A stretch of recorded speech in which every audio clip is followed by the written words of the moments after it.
We get a lot of input from the public, believe it or not, just on street comments, complaints. Clarified their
can you hear me okay?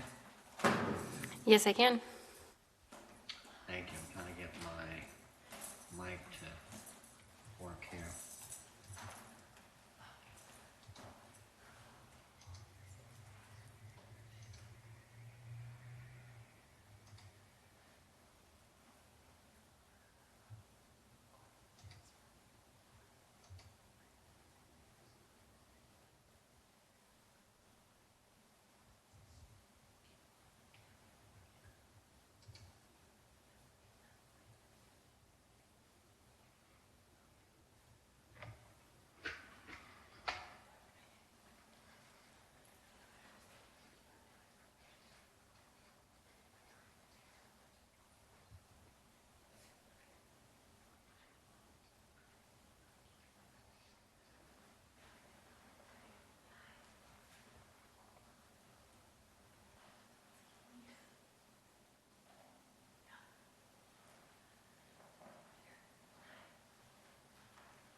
No attendees? What the heck? I'm here. You might be watching the live stream, but not on the Zoom call.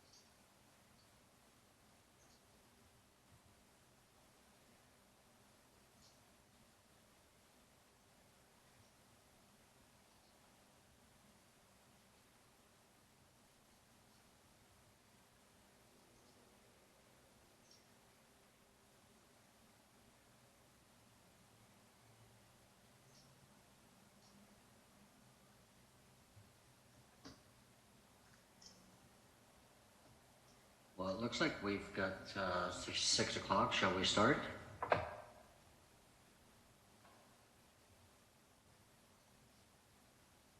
Up to you. Ms. Burgess, are you ready? I am. Okay. I'm going to turn my volume down here before I knock myself out of my chair. I'd like to welcome you all to the strategic planning, the joint meeting of the Cotati City Council and the successor agency to the former Cotati Community Redevelopment Agency for Tuesday, March 16th, 2021 for the strategic planning special meeting. Do we need a roll call on that? Yes, if I may, I'll go ahead with roll call. Yes, please. Councilmember Ford. Here. Councilmember Sparks. Here. Councilmember Harvey. Here. Vice Mayor Landman.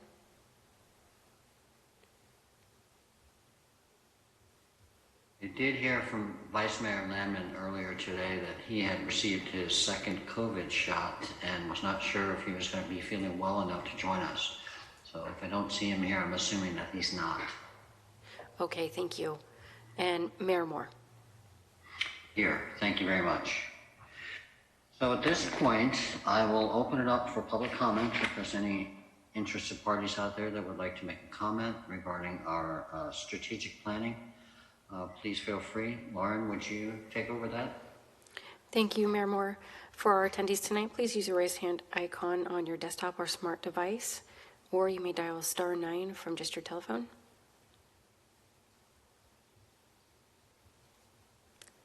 Neil Hancock, go ahead. Okay, I think I'm unmuted there. Yeah, so this is just a comment, I guess, for the study session. I sent in a written comment as well, and I'm just asking that when you consider the wildfire emergency preparedness, that perhaps you could consider whether the city should join in with the other agencies in providing advice to Cotati property owners on what to do for the wildfire season. So we've been through some horrific times with the 2017 fire, but I think there's some easy advice, no, not easy, but there is advice to urban property owners that has become a lot clearer since then. I understand this to be pretty simple: maintenance on structures, removing combustible material, etc., from the leaves in the gutters, simple structural hardening, and low impact landscape maintenance. So anyway, this is just I know there's an awful lot that's going on in this area, but it just seems like this could be an area that we're advising people or giving them ways that they can mitigate any possible fires that should blow into Cotati. It's pretty unlikely, but we've seen some fairly horrific things that are out there. So that's just my comment on that wildfire section. On the other section to do with the bicycle and pedestrian plan, I'm just making a request that we keep it visible, that the bicycle and pedestrian plan would benefit from an update. It was produced before 2015, and since then the 2015 general plan has changed. So we are in trying to encourage people to walk, trying to encourage people to reduce the vehicle miles traveled, so it would be a benefit if we could update the pedestrian and bicycle plan. So thank you very much, and I look forward to hearing the overview of how the city is going. Thank you. Thank you, Mr. Hancock. And that will end public comment. Thank you so much. And are you going to be directing this, Mr. Obid? Thank you, Mayor, members of the council. I will just be running through a presentation, and we'll just go through it by segment, and we'll pause between each segment, and then can take comments from the council or questions. Of course, that, you know, at any time the council can ask questions and stop me, but we'll stop between each segment for any public comment if there's anyone that wants to speak about any particular segment as we go through this. All right, so Lauren, would you mind advancing to the next slide? Okay, so a little bit of context first, just for everyone's information. We do have definitely some strengths here in Cotati, and I think most of you know that sales tax is the largest single source for the general fund, which is both a strength and a weakness, but it's just a reality for Cotati. It's not the same in all cities. Some cities, property tax is a higher part of the general fund, but for us it's sales tax. And we do have the strongest sales tax per capita in Sonoma County, and this is because of the large number of non-residents shopping in Cotati. So in other words, you have people coming into Cotati, whether they're shopping at Lowe's or Oliver's or going to gas stations, but they don't live here. So we have a disproportionately high amount of sales tax per capita compared to all of the cities in Sonoma County. So we do well in that respect. So as a sort of follow-on benefit to that, there's something called the sales tax pool, which is where, so more recently, it's primarily where all the internet-based sales go. So if you buy something on Amazon, for example, that sales tax, since the change in state law, plus more recently the Wayfair decision in the last couple of years, has put all the, so sales tax is made up of components. Bradley Burns is the normal 1%, and then measure G/S is the second 1% we have. So the Bradley Burns 1%, that sales tax goes from internet sales, for example, goes into the pool, and it goes into a county-wide pool. And then that basically from anywhere in the county. So if there's an internet-based sales anywhere in Sonoma County, it goes into the pool. And it's then distributed out to the cities based on your percentage of point of sale tax. So in other words, tax sales or sales at a register, like, you know, at Lowe's or at Oliver's when you're physically there. So because of the large number of non-resident shopping in Cotati, we have a relatively large percentage, disproportionate to our population size, which means then we also get a larger share of the pool because they apply that percentage, the point of sale percentage, to the pool dollars. And so if you look at our revenue over the last couple of years, the pool as a source has become an increasingly large source of sales tax revenue. We are starting to see some success from the implementation of the cannabis business tax. It's taken a lot longer than I thought it would to actually start seeing some, some notable revenue, but we're getting there. So that turned into a little bit of a longer term project. I thought it was going to be a short term kind of thing, but it's more of a, I'd say, medium term economic focus for us. And then, as I mentioned, the pool has grown, and then the passage last fall of Measure S adds revenue stability, which we didn't have before for longer term planning. So a lot of the planning prior to Measure S was anticipating essentially a revenue drop off after the end of G. But now that we know that we don't have that impending drop off of revenue, we can start making some longer term plans. So that's definitely a good thing. Lauren, next, please. So some issues just to keep in mind as we move forward. So I just said that the pool is definitely one of our strong suits and certainly one of our growth areas. But one of the issues or potential issues that's out there is Amazon has restructured their business units, and the state CDTFA is looking to potentially restructure how that tax is allocated. Amazon, as you probably imagine, is a significant part of the online sales that go to all the counties in the state. And there's some impending changes that seems to be indicating that it's going to divert that revenue to the warehouse locations and pull it out of the pools. So that would be a significant impact to the pool. I mean, it would impact all the cities across the state that don't have Amazon warehouses. But HDL, our tax consultant, the state hasn't really disclosed what the revenue decision was. For some reason, they're not disclosing that to anyone, so we'll find out when we see the actual tax returns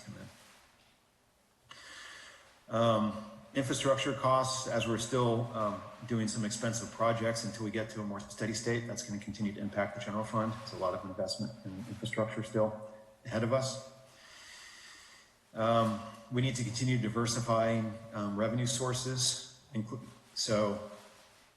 I mentioned that sales tax is our primary general fund source. We do have a little bit of cannabis business tax at this point. We have zero TOT tax, but obviously the wider you spread your revenue sources, the more stable it becomes through different economic cycles. If you have it too concentrated, it obviously makes it riskier for the community. And then sales tax as a revenue source is highly volatile. It's very much tied to the economy, unlike other sources like property tax, which is very stable. So sales tax is volatile, and in Cotati, it's overly concentrated in a relatively small number of businesses. So this is a longer term, part of our longer term strategy is widening the pool through business development, but this isn't something that's going to happen in 5 or even 10 years. It's going to be more of a 15 to 20 year strategy to just widen that tax base. And then finally, We do get a significant amount of our sales tax currently from gas stations and gas sales. So this tax is something just to keep an eye on, because it will continue to decline as ICE is internal combustion engine vehicles, right? So as conventional gas vehicles are phased out, and then they will no longer be available for sale after 2035 in California. So as that happens, you're going to start seeing gas stations closing and fuel sales dropping. So again, just something that's longer term that we are just needing to keep an eye on, and hopefully develop other sources of revenue to replace this. I mean, I have a question on that slide, if I may. Yeah. When you talk about the Amazon restructuring, is that current tax code a state code or is that a federal code? State. Okay. And so Amazon is threatening to restructure that because apparently Jeff isn't making enough money. Yeah, I can't claim to know what the reasons for the restructuring are. Probably to, make the business units more efficient and maybe save money, tax money. But whatever they're doing exactly is, they put that to CDTFA to get a tax opinion on that. And apparently CDTFA has already issued the tax opinion to Amazon, but they're not telling anybody what that is. So we just have to all wait until the tax returns come out. And that's Go ahead. and that's not just for tax returns going forward. The actual restructuring, I think, was about a year ago. So the state could also claw back some tax money. For those that are not familiar, the CDTFA is the California Department of Tax and Fee Administration, which was the former Board of Equalization and State Franchise Tax Board. Is that right? Yes, right. Something like that. Yeah, they administer tax. They basically administer taxes statewide. Thank So, you. Right. Thank you.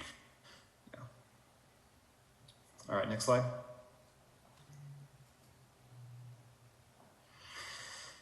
Okay, just we'll get into more detail, but just a sampling of some big things over the current year we're in that are notable, at least things that came to our mind as notable. So our Emergency Operations Center has been activated the entire year, which is unusual. Usually it's just during, the wildfire season more recently, but, we've had COVID and also wildfires last fall, plus, sort of all the social unrest and, the election related stuff that happened in the summer and fall. So it's been a continuous emergency, essentially, which is unusual. And through all this, these were already part of the longer term planning, but this certainly, with the COVID and the remote work, has certainly accelerated the transition of services to virtual or phone-based. And so that was a big deal, and we had to quickly pivot on that like most businesses did. And then Measure S approval, of course, is huge for the community. Significant road paving work was done. Park projects the council adopted a park capital plan, and we've started implementing it with the design in Cotati Park, which should go hopefully into construction later this year. And then we refinanced the bonds for the successor agency, saving the city some money, but also saving all the other taxing agencies money, specifically the County of Sonoma and the school district. We started work on initial housing ordinances, including the accessory dwelling unit ordinance. The cottage housing ordinance is in process right now. It just was at the Planning Commission last night. And also some work has already started on the design guidelines for housing. So that's pending also. And then as part of sort of the transition to virtual and online, we've also implemented numerous internal IT improvements, both for disaster resiliency, which was already on our roadmap, from the fires and the public safety power shutoffs, but also because of COVID, improving customer service as well. So there's been numerous updates and sort of IT redundancies that have been developed over the past year. Next slide. Okay, so for the coming fiscal year, just as I mentioned earlier, some opportunities. We are now able to start thinking about some longer term planning with Measure S now.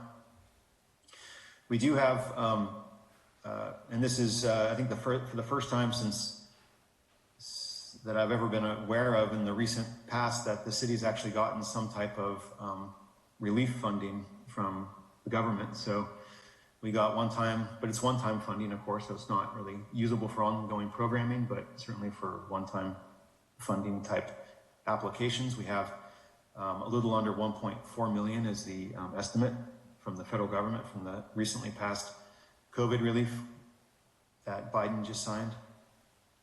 And there's also, for a lot of reasons, there's a lot of possibilities for regional collaboration, which is good news. The challenges, of course, are, and I guess I'd categorize this first as also an opportunity, but the sort of the whole full spectrum of housing, everything from homelessness on one end to affordable housing to market rate housing on the other end. There's certainly a lot of issues with the countywide homelessness system that that is going to need a regional solution that we've been have been working on and will continue to work on into the next year. And we've already started, as I mentioned, some, and as you guys know, because you've seen it at council, but some work on housing, but also that work will continue and probably only accelerate into next year as the state required housing element work begins for the next update. Economic development is still a high priority, but it's certainly been a challenge in this past year with COVID and all the economic issues that caused. Tax pool reductions, and Amazon is the immediate, that sort of reduction due to Amazon is the immediate near-term thing, but then in general, as the economy starts moving back into a whatever normal means after COVID, you're going to see the online sales drop to some degree from the kind of spike that we saw during COVID. So the pool amounts will drop also, so that some of those pool dollars we'll see reductions there. Infrastructure repair costs, just as we're continuing to get over this near to medium term hump of costs and get into a steady state, that's going to continue to be a challenge for us. PERS is with their unfunded liability. They're continuing to step down the discount rate. So I think it's this coming year when they finally are fully at 7%.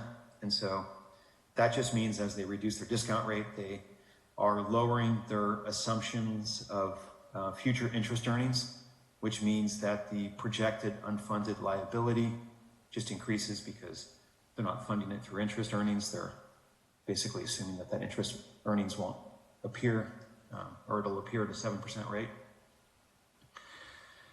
And then also there's numerous potential new general fund commitments that we haven't had in prior years that are kind of out there swirling that we may have to address in this upcoming year. Next slide. Damien, I got a question on that last slide. Yeah. On the COVID relief one-time funding, have you seen anything coming down on that regarding what the restrictions may be on that? Just some preliminary information. It's it can be used for this one actually. The good news is it's coming directly from the U.S. Treasury, which is also unusual. I mean, it's not unusual if you're a big city, you get money from the Treasury on a regular basis apparently, but for small communities, getting money directly from the U.S. Treasury is unusual. Actually, technically through the state, but it's from the Treasury. And so that has to be dispersed by the state within 60 days. At least half of it has to be dispersed within 60 days. So we'd see, roughly 700,000 in the first 60 to 90 days after the legislation was signed by the president. And then the other half of it, the other 700-ish thousand would be received 12 months after, so a year later. So that's the timing of it. In terms of restrictions to your question, it seems to be fairly open. The one restriction I've seen, at least in the original legislation, that was very explicit, is it said you can't use it for pensions or pension pay downs. But it seems to be geared towards infrastructure funding or COVID relief funding, generally. Thank you. Yeah.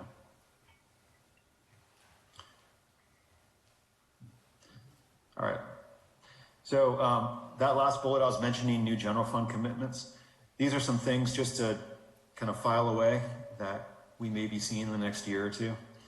So homelessness. I mentioned the county system is challenged to adequately address homelessness. And there's a lot of challenges there, but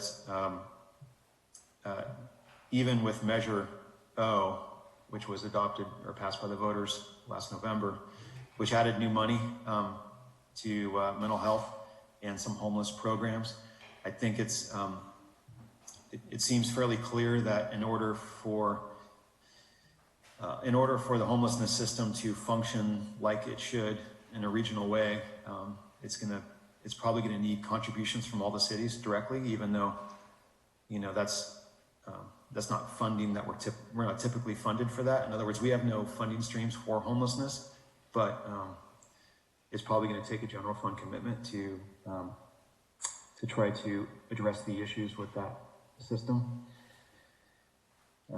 Same with regional mental health. Again, there's Measure O, which I'm sure is going to be applied to this regionally, but there's also, I think, a lot of opportunity for regional coordination. Same with homelessness. That doesn't exist currently, but that's also probably going to require general fund money as well. So there's those two. They're kind of often part of the same issue.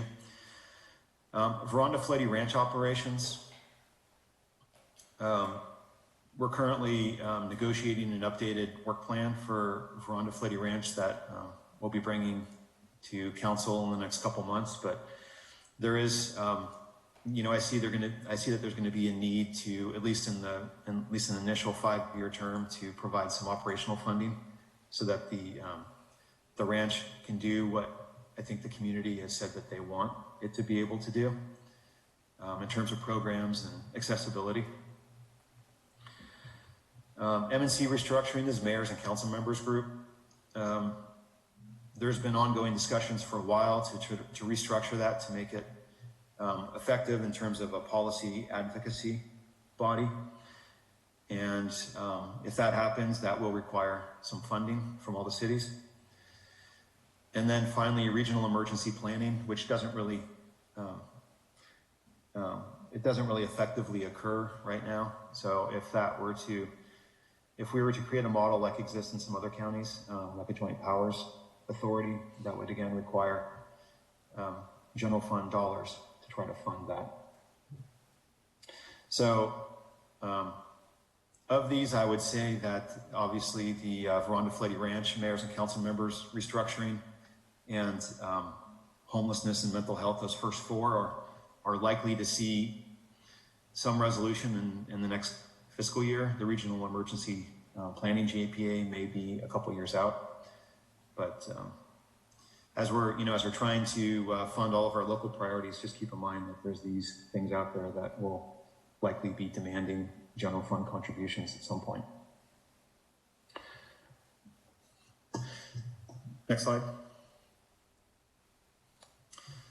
All right, so before we get into this, I'll just stop there, Mayor, if there's any questions in general on that background or any public comment. Yeah, I don't have any questions on that. I do know that as we become much more collaborative with our neighbors and our other cities on some of these issues, homelessness, mental health issues. The cities themselves and the mayors have spoken regarding working with the cities and trying to support something that would generate closer outreach for each of the member cities. And with that would be a economic commitment to support that. And then of course it would be proportional. We wouldn't, as an example, we wouldn't have the same amount of issues that Rona Park has, but we obviously have some issues because we're going to have spillover and things like that. So just as a kind of a update on what that might look like. Go ahead. Yeah. There's definitely some issues like homelessness and mental health issues that have up to now been sort of managed in a very jurisdictional kind of level, and it's really not a jurisdictional level issue. It's more of a countywide issue. So there is a need to collaborate regionally to actually have an effective system in place, and that kind of structure is going to just require. It's looking like, to me at least, it's going to require it. In addition to sort of governance input, it would also require probably funding from everybody to participate. Right, as much as I'd like to say we don't have any mental health issues in Cotati, we know that's not true. And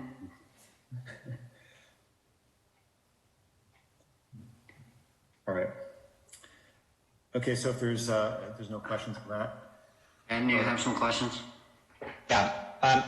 So on the upcoming demands on the general fund you mentioned, I mean, when we're talking about regional approaches, typically we would hope that the regional effort takes on some of the things that we would otherwise have to do as a city. And so I realize most of these are simply unmet needs or needs that we're at least not participating in meeting. For instance, the homelessness issue hits Santa Rosa much harder than us right now, but it hits us and we spend some money on that. And so I think as we look at that, we have to look at, what things that we currently perform are going to be taken on by this regional effort that we can then save a little money locally. Like the emergency JPA hopefully will reflect a slight shift in, not totally new resources, but hopefully some shifting of resources. Yeah, I won't say it's 100% all new, resource and money on top of what we do, but that's definitely the goal, I think, is that it provides new resource and new capacity and reduces some of that burden on the cities individually, through a collective approach. Yeah. Thanks. Susan? Thank you, Mayor. Damien, will there be any sort of accounting, if you will, of the funds based upon the measures that were passed last year for the mental health and homeless? I mean, it seems like we just got this passed and all of a sudden now there's this thought that we as individual cities are now going to have to come up with money. So the county started getting because we're so small, the county already gets our funding for that. And now citizens passed an initiative to be able to add more money to that. And it's a little concerning to hear that, like, instantaneously now they want more from the cities when there's not even an accounting of the money they already get for this from the feds and the state. And now the individual initiative monies that will start to come in. How is that going to be handled? I think that there are causes that we need to participate in, but I'd like to know where the money is going that is already there to do some of this stuff. Yeah, so, and I think the mayor can probably speak to this too, but the system as it exists right now, I mean, I would never recommend that we contribute resources to the current system. I think it needs to be fixed first, and I think all this, like you said, the accounting of who does what and what money funds what is fully vetted and transparent. And then at that point, only at that point would we potentially add additional funding to the kind of the effort. But based on what I've seen, I'm just cutting to the chase. in this forum and just saying that I think we're probably going to need to contribute money to that at the end of that discussion. It may be a while till we get to that point, Susan. It's Okay. preliminary talks now. And part of it is, as we were speaking in the mayor's group, it is, if the county, who I guess is the overall arbiter of this particular these type programs, and it's coming down to the cities, we want to be able to have some say. And then if we say, look, we'll be more than happy to contribute an appropriate proportionate amount, but let us sit at the table. Let us help to make sure that this is a good structure, because right now the structures that they have for the homeless is dysfunctional, and so the mayors are like, look, you've got all of these different funds going in these different areas, and some of the things are successful, some are not. Some areas are not even reached, and some are. So we're like, look, it has to be set up more structured and with the accountability. So we're in those preliminary stages now, and part of that is that ad hoc that I sit on for the continuum of care, and trying to get that thing worked out. So unfortunately, you have department heads and or individuals who they want to have their funding, but so it's almost a self-interest or self-serving approach, instead of looking at it like, well, wait a minute, can we do this better, and can we do it where it's more efficient and more effective? Yeah, I guess part of my concern is that since there's no accounting, that if they think that there's easy money with the cities because the cities want to see this get better, that all of a sudden what will end up happening is the county will use that money for something else, and they'll just move it somewhere else, and then the cities will end up footing the bill on things that, again, they're being paid to take care of from a county perspective. So I just, and like sitting on what you're sitting on, it's just that there's not a transparency there, and there hasn't been, and I'm just hoping that we can get there on this issue, like we have on some of the other things. Yeah, I think we've gotten a pretty good commitment preliminarily from some of the supervisors. Now, to get them all on board would be great. But that's really kind of what we're working on, and hence that's why we need that structure. So, Ben, go ahead. I just want to point out, Measure O at least has an oversight committee that's currently looking for mayors and council member appointments. So if you're interested in that, that would be one place to get. So at least Measure O does have an oversight group that will report on uses of the funds and things like that. Right. Yeah, and a lot of these are the other funds that are coming in through HUD, and our COC is the recipient of those funds, many of those funds. Yeah, one more thing I'll just add with, it's been very, I don't know, the way the needs get addressed it feels very whack-a-mole, currently in the current system, where it's not a more stable, kind of continuous, long-term focus to address, getting people out of homelessness and into housing. And so the thing, sort of the follow-on benefit of that, of moving away from that, is moving away from the whack-a-mole model, is that you start developing a community of nonprofits that start having capacity, because if the funding levels are up one year and down the next, and they're all over the place, it's hard for the nonprofits that provide these services to really ever build up a sort of a capacity, and it's just not a great way to run the system right now. Well, it almost seems, much like we're doing strategic planning now, we're doing planning.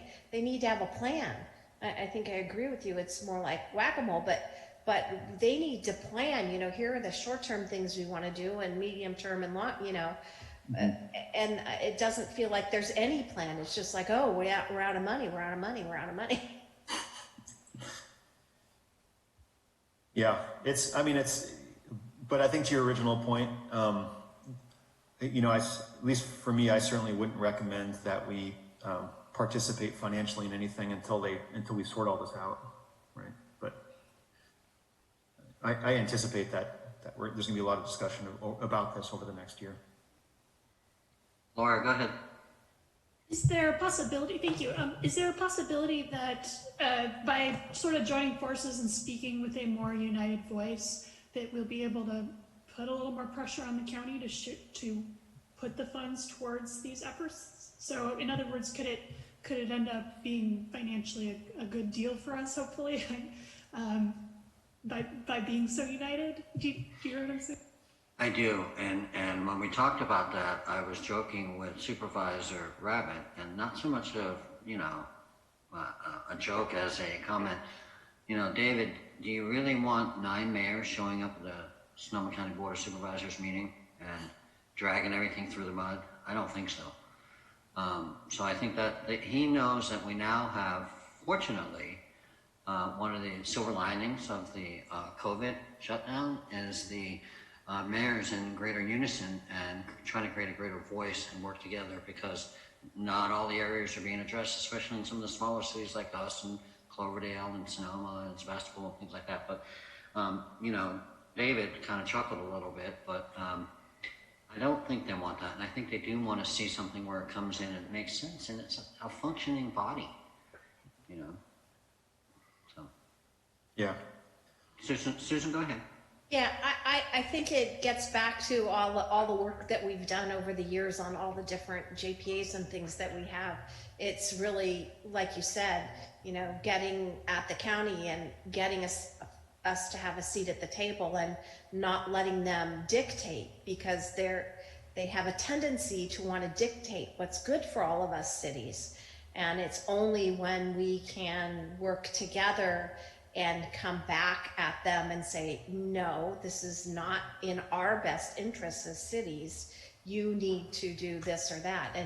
And like it or not, the cities have gotten pretty good at getting together to kind of work. And this is just really, I think, another issue, if you will, for us to tackle with them. Absolutely. Thank you. All right. Okay, so City Council goals and objectives. This is obviously what's in the packet. The goals and objectives are the prior year goals and objectives, and the redlined text is just some suggested edits. I think after speaking with some of you, it was obvious that it was missing some things that were clearly already working on and have been working on, and so should be reflected here. And one of these on this goal 1 is affordable housing. I mean, we've been working on that, and housing is going to continue to be a high priority on something that, where we can do things with the cost structure of housing or policies around housing to facilitate the kind of housing that we want to see built in Cotati. And then also, separate issue is climate change. This is also something we have been working on for years, but isn't explicitly mentioned here. And I think it's, I do agree that it's worth calling it out explicitly, because we're continuing to do many things on this front to try to lessen our climate footprint. And also I will say too that and it's not just obviously all the work that the council's been directing and that we've been doing over the last 5 to 10 years. It's also these two topics are also consistently the highest priorities of the community: affordable housing and climate change, and adaptation to climate change. So. Some of it's reducing impact and some of it's adaptation at this point. You heard Neil Hancock talk earlier about fire safe measures, and that's clearly an adaptation strategy. So it's both trying to reduce the impact moving forward and also adaptation measures. So goal 1 is ensure the long-term vitality for the city. I think the rest of it, at least from staff's perspective, was fairly, I think, straightforward and still applicable, unless any of the council had any comments on this or the proposed edits.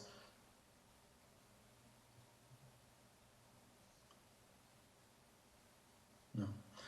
All right, next slide. Yeah, there's, We've got our hands sorry, up. bunch of hands up. Oh, Sorry, sorry. Susan, go ahead. Yes, thank you for those additions. It's interesting because when the survey was done for the groundwater, and that was done across the county in the 3 basins, the housing and climate change and wildfire stuff also rose to the top, even in that group of, I want to say, some 6,000 respondents in that. So these are also applicable, you know, even broader. And I especially appreciate your, in talking with you the other day about the different avenues that we may look at for facilitating the affordable housing, because most people don't understand. They just kind of go, oh, we'll just build it, just build it. We are not developers. We don't build houses. We permit things and we entitle things, but we are not the developers. And I think sometimes that gets lost, you know. So we have tools that can help, but the bottom line is developers have to develop, and we have to, you know, approve their projects and entitle them and do whatever we can do within the tools that we have to help with that. So thanks for being willing to look at some different ways to do that. Ben? Yeah, I like the additions to goal 1. I think that the that objective F ought to have something about adaptation added to the new language. You know, reduce the impact of and plan for adaptation to climate change, or something like that. Because we're well beyond the stage where we can say, you know, if we just cut our natural gas use, we'll prevent the catastrophic climate change effects. We got to get ready for what's coming. It's a good idea. Laura? On the same lines, I was going to recommend perhaps saying actively work to mitigate and adapt to climate change. That sort of captures both things. We want to reduce our greenhouse gas emissions and adapt to it. I like Laura's language better. Sure, we get the academia in here, and now it's going to be wordsmith. I did take to a that. climate change class. I learned the vocab.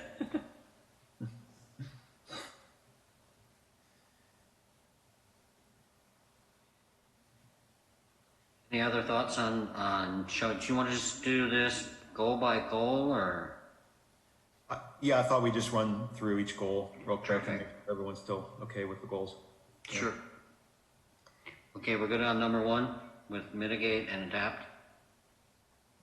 Yeah, and so just so you all know, what I was thinking is that if we're okay with that edit to read actively work to mitigate and adapt to climate change, I will update this, and when we come back to the next study session, either it's probably the general fund study session, I can provide an updated version of this just after we're done with this conversation.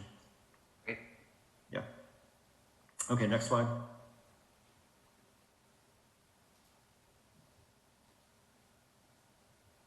So,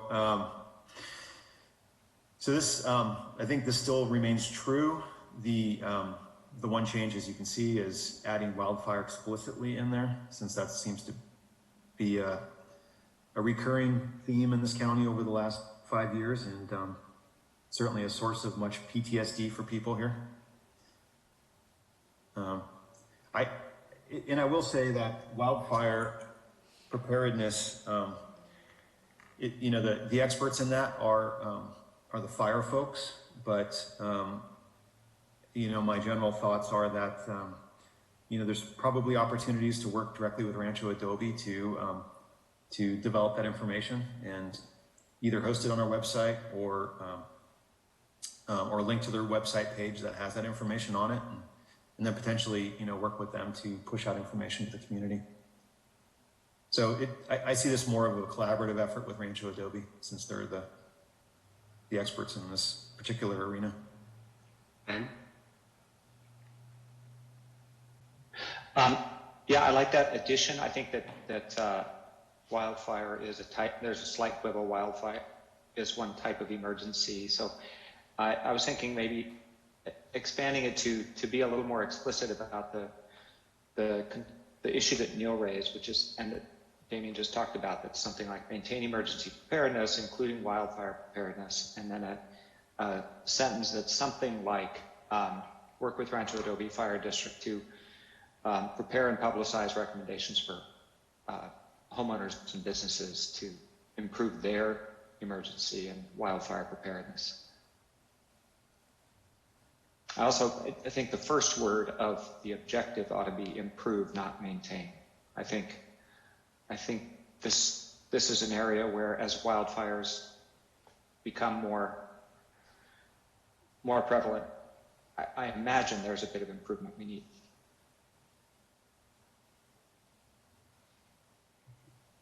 I'm okay with that. Any other comments on that? Laura? Yeah, I agree. I think improve would be good. It's hard to improve on perfection, but we'll give it a shot. Okay. So if everyone's okay with something like that, I can take a shot at the language. I probably would maybe back out from Rancho Adobe and just be a little more general with fire agencies or something. But I'll take a crack at it, and then, like I said, I'll bring it back the next study session. Wherever the expertise may lie. Yeah. Okay. Okay, thank you. Next slide, please. Laura, you had another question on that? Oh, Yes, I'm sorry. I did. Thank you. I think it's important for us to include a goal somewhere or an objective somewhere about diversity and equity. And depending on where that lives, if we want to do that, if we broke it up so that there were pieces of equity kind of threaded through each goal, then I would like to see something in number 2 about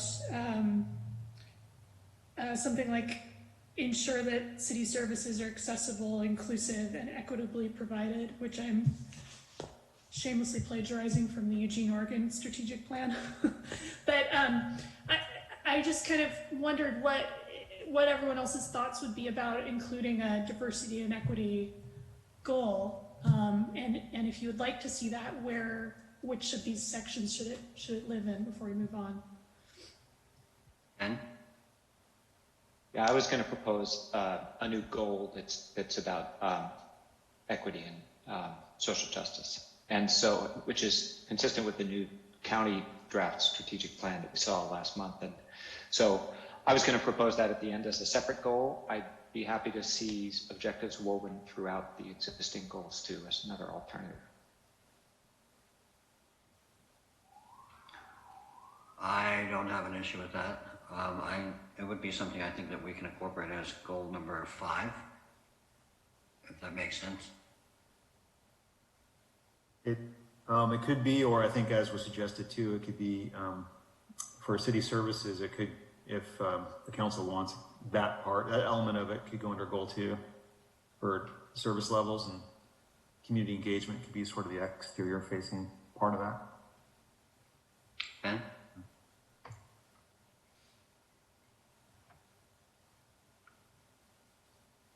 Ben, you're on mute. Yeah, sorry, my computer's just freaked out. Sorry. I mean, we could weave throughout, but I think that it's an important enough idea to rise to the goal level and not stay purely at the objective level. And so, while as we go forward, we might also weave it in throughout, I'm going to argue, for instance, that goal 3, increase efficiencies, belongs more as those objectives belong more as a subset of goal 2. I think that those are part of providing core services, is looking for objectives and providing so I think that equity and social justice or equity and diversity I mean, what's missing in our structure is we don't have a values sort of level, and those values get reflected just at the goal level, which can read kind of as they are sort of dry and seemingly not being very explicit about our values. And so I'm arguing that that equity and social justice deserve at least the goal level treatment, I'll say. Laura, you had something to add to that? A thumbs up. Yeah, I agree with that. Okay.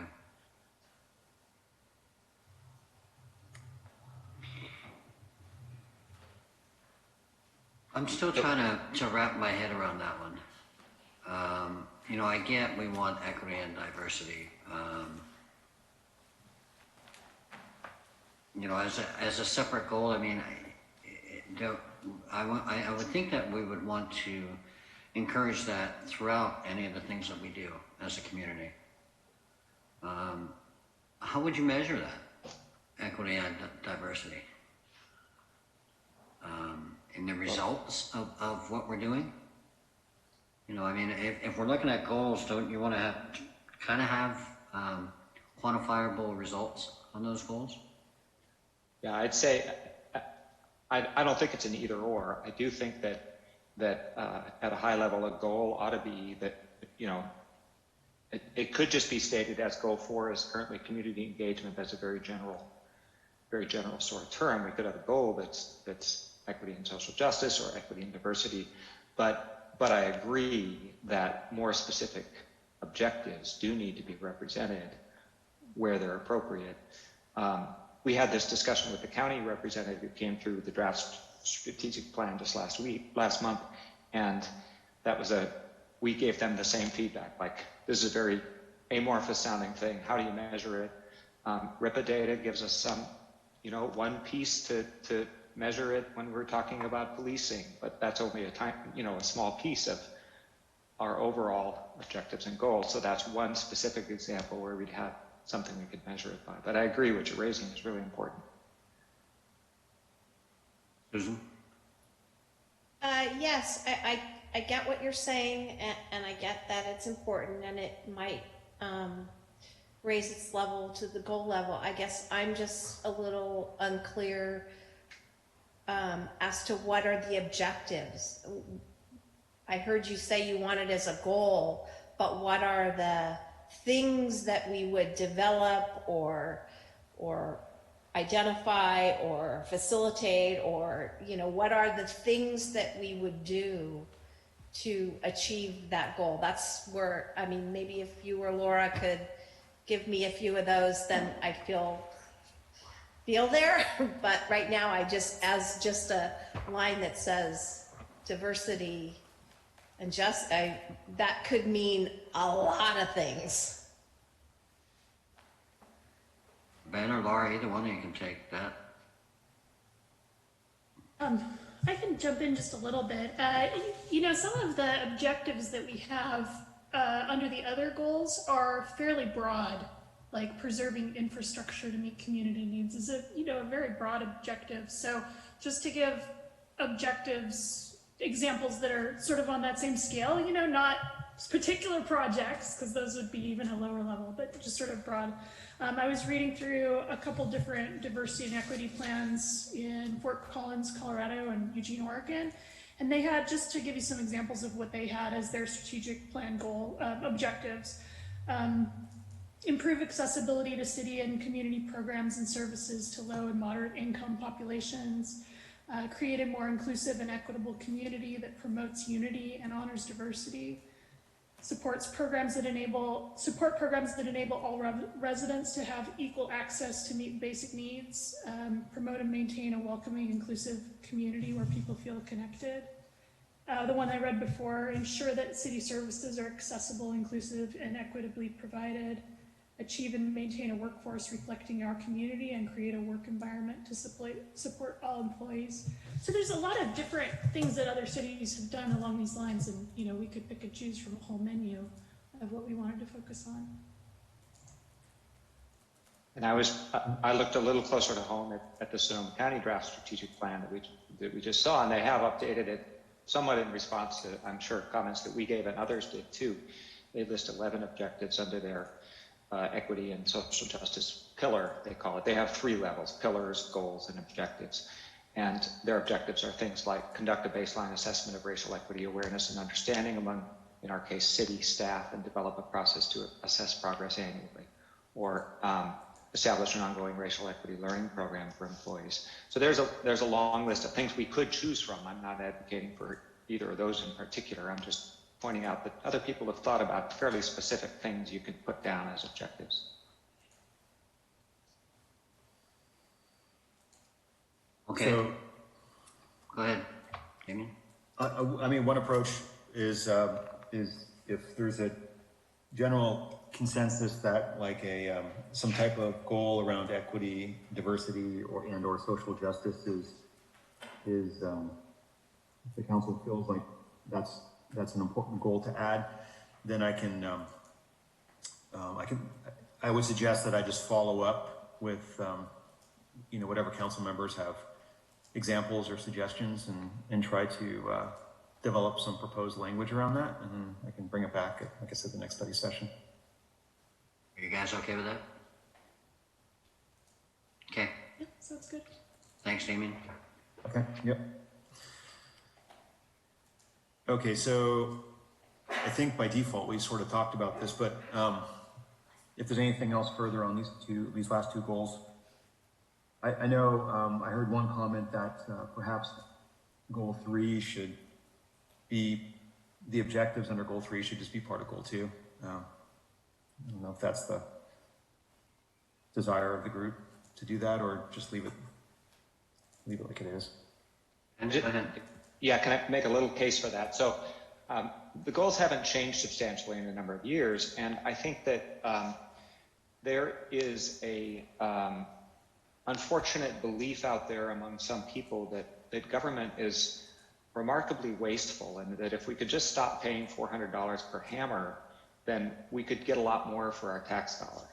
And I don't think that's true with our city. I don't think we waste a lot of money, and I'm worried that this goal implies that we waste a lot of money. And I think that you all who have been on the council for prior and the staff have made remarkable gains in this area, and it's appropriate for goals to change to reflect that we've actually made progress in some areas. And so increase efficiencies is not a top 4 thing I would list as what's most important for the city to take on. It might have, I believe it was when it was added to the list, but I think you've made a lot of progress, and so I would advocate for those efficiency goals to be part of what we're always looking at, but not at the top 4 level of what's most important. So integrating them with the city services, core services. Susan? Right. I would tend to agree with Ben. I think that was a good observation. I think, as was pointed out, I've been here for a while, and City Hall has done a lot of stuff. I mean, just think of where our technology is now and where it used to be, and a lot of cross-training of staff and things like that. So a lot of these things, I would say that over the last 10 years have definitely been achieved. Now, you can always do better, but I mean, from where we were and what we have, I mean, Damien, you have to admit that our technology is leaps and bounds better than what it was. Yes. So, I think that we've done a lot of this, so I would agree with you, Ben, that it's really now more of the level of maintaining and looking for new opportunities as time goes on. Mm-hmm. I think you're right, Susan. I just think of going from paper to digital, Yeah. and what a project that is, and moving forward. So, Well, then we had the servers, and now we have stuff in the cloud, and just all kinds of, you know, little things that the accounting system, how much better, you know, that's done, and the documenting of all the policies, and just, it could go on, but, you know, there's a lot of things that have been done over the last 10 years. I wouldn't have any concerns with incorporating 3 into 2. Do you guys think that that makes sense? Laura? I'm fine with that, and I just had another question, which for those of you who've been around for a long time, do you feel that any of these have been achieved so well that we can take them off the list, or do you think they all need to still be there? We're always going to have core services, so core services I think needs to sit there. Let's keep that one. Yeah.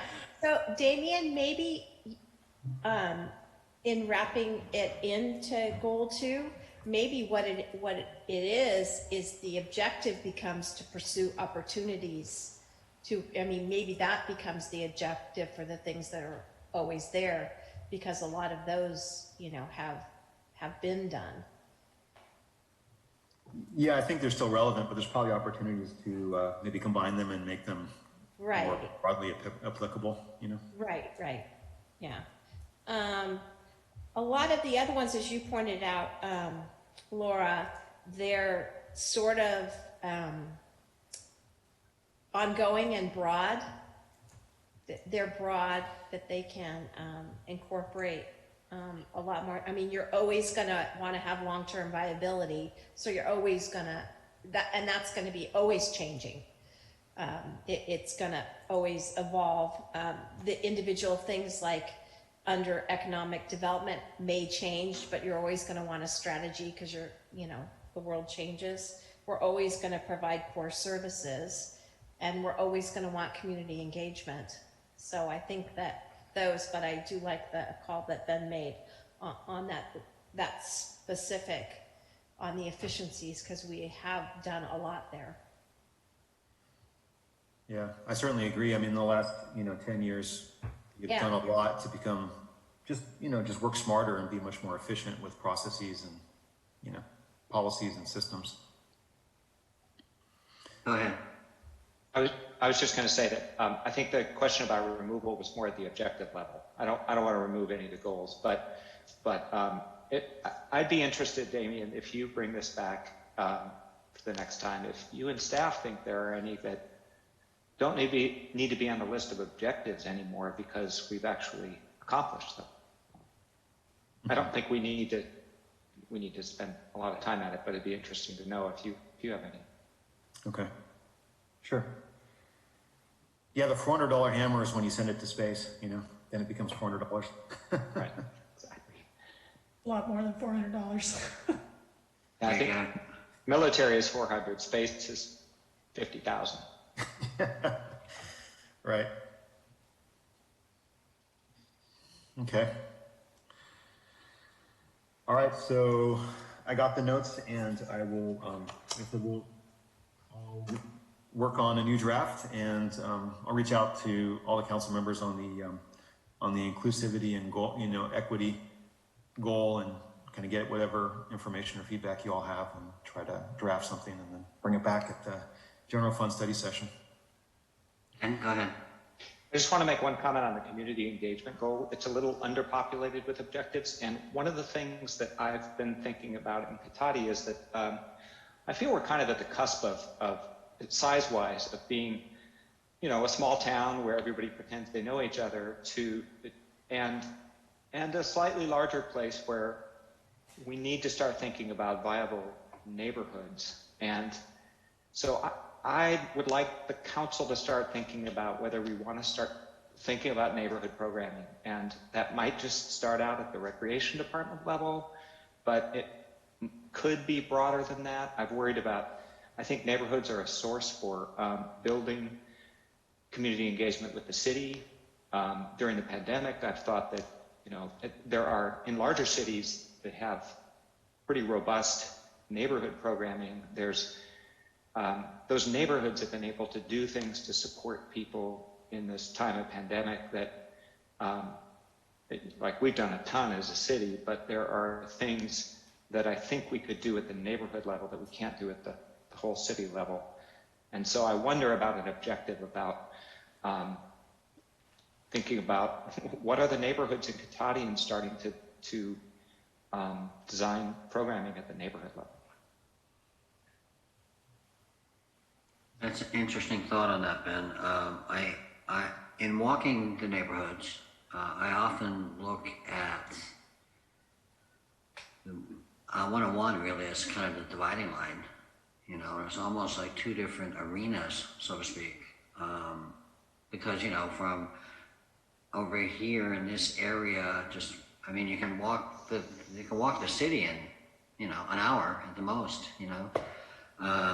But that's interesting. I would have a concern that you wouldn't want to create little, worst case scenario, little fiefdoms, you know. But that is something that we are on the cusp, I think, as you said, you know. Something that we could entertain. Susan?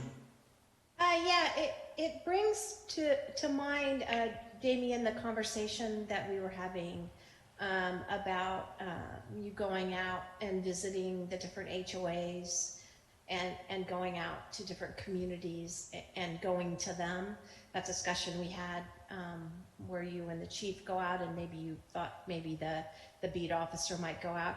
It gets to that, you know, going to the individual neighborhoods. I know a while back we had like neighborhood watch groups and that kind of thing, but maybe what we can do is to kind of play on that whole beat thing and kind of little quadrants, and maybe even subsets of that is how do we get people even within their own little groups once we're past this pandemic, to get them meeting with one another, because oftentimes I think that they don't necessarily meet with one another either. Mm-hmm. So it's kind of that as we would be kind of the impetus to getting people to know their neighbor. Yeah, the beats in the evacuation areas, evacuation zones, right, are coincident, you know, and they're set up that way because, well, first of all, we don't want to have people remember two different zone maps, but also they're geographically set up so that they, I think, would feel more kind of a natural geographic block, you know, from, and, you know, certainly the HOA is even a smaller segment within that block, right. But I do think, I mean, there could be opportunities for certainly the police beat meetings and also evacuation planning and that sort of thing at the zone level. And then, you know, when COVID is over, we do plan on getting back out to, you know, the HOAs and, you know, checking with them and making sure that we're, you know, because we find that this is probably just something obvious to state, but, you know, people are just busy with their lives and going to a city council meeting, unless there's something really pressing on their mind. It's just low in the list of priorities of things for them to do. They have more pressing needs and more pressing issues. So if we can, you know, so that was the genesis of going out to the HOAs, because they're already meeting, they're already there. And so we just meet them where they are, right? As opposed to trying to kind of pull them out of their daily routine and into a new venue that they wouldn't normally be in, like a council meeting. Well, and it might work for even, you know, bringing along the fire district to Neil's point of helping homeowners with what can they do for wildfire protection.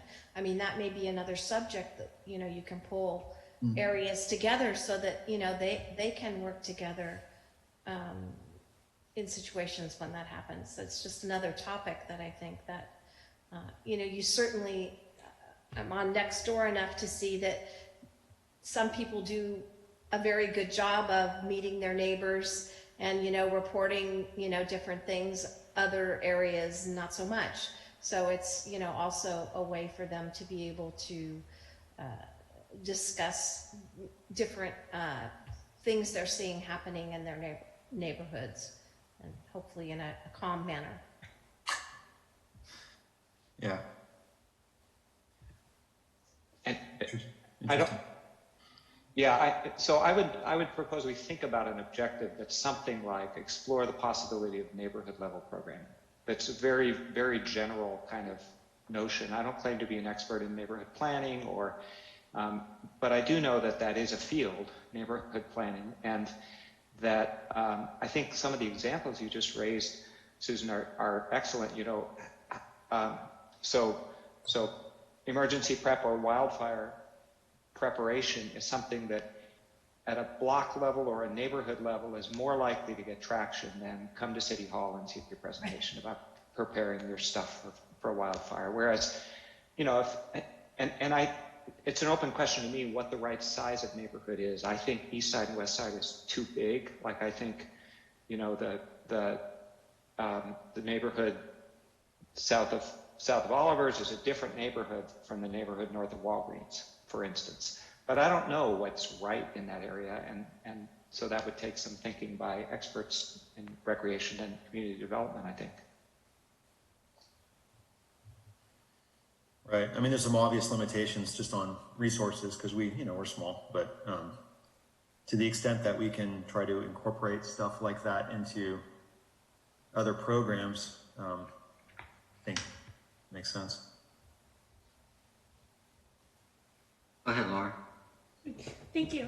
It could just be, if we're having it as an objective level, a broad kind of objective, it could just be a way to frame the way we're thinking about things and just start to see if we can think about things from a neighborhood perspective as we're planning, like you're saying, wildfire preparation. I mean, another thing that comes to mind is Daily Acts just did the drought, I forget the name of it, but the wild bird and pollinator friendly landscaping training. And if there was like a neighborhood citizen who was a neighborhood lead for each neighborhood, they could help with disseminating information and getting people to sign up for those sorts of things. And anyway, maybe just, I agree with it. It's a good objective to have it at a broad level and leave it vague for now so we can think about different ways to implement it.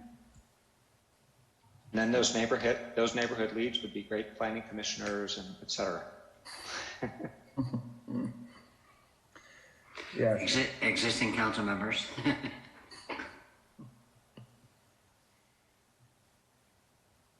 All right. Well, so I think if there's unless there's any other comments on this, we'll move on to the next thing. Oh, and I would just open it up if there's any of the attendees that had a comment or wanted to make any comments on these. Thank you, Mayor Moore. Marjorie Crump-Shears, go ahead. Can you all hear me? Yes. Okay, great.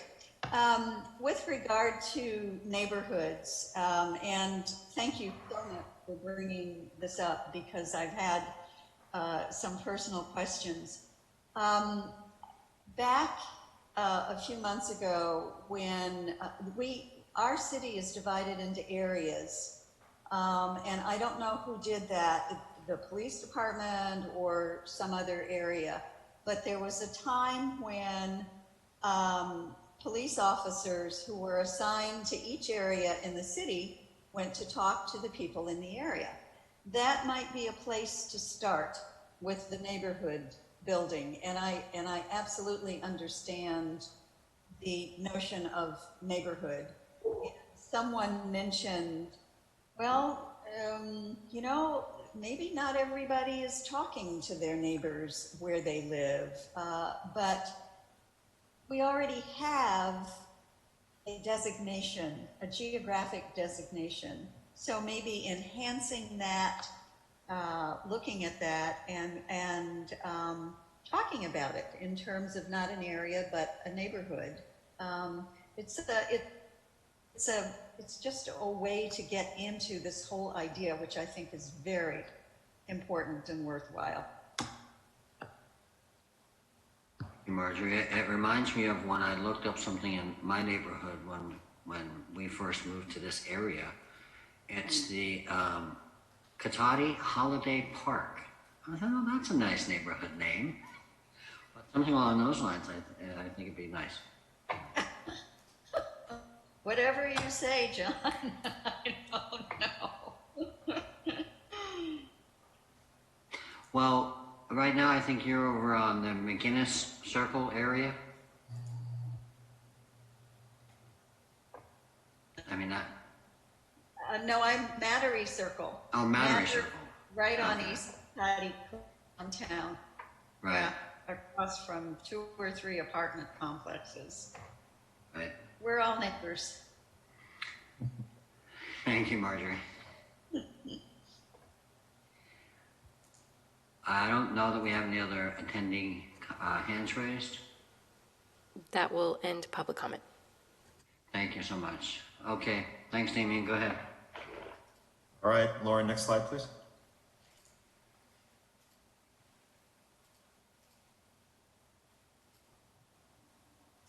All right, one more, please. All right, so just a couple notes.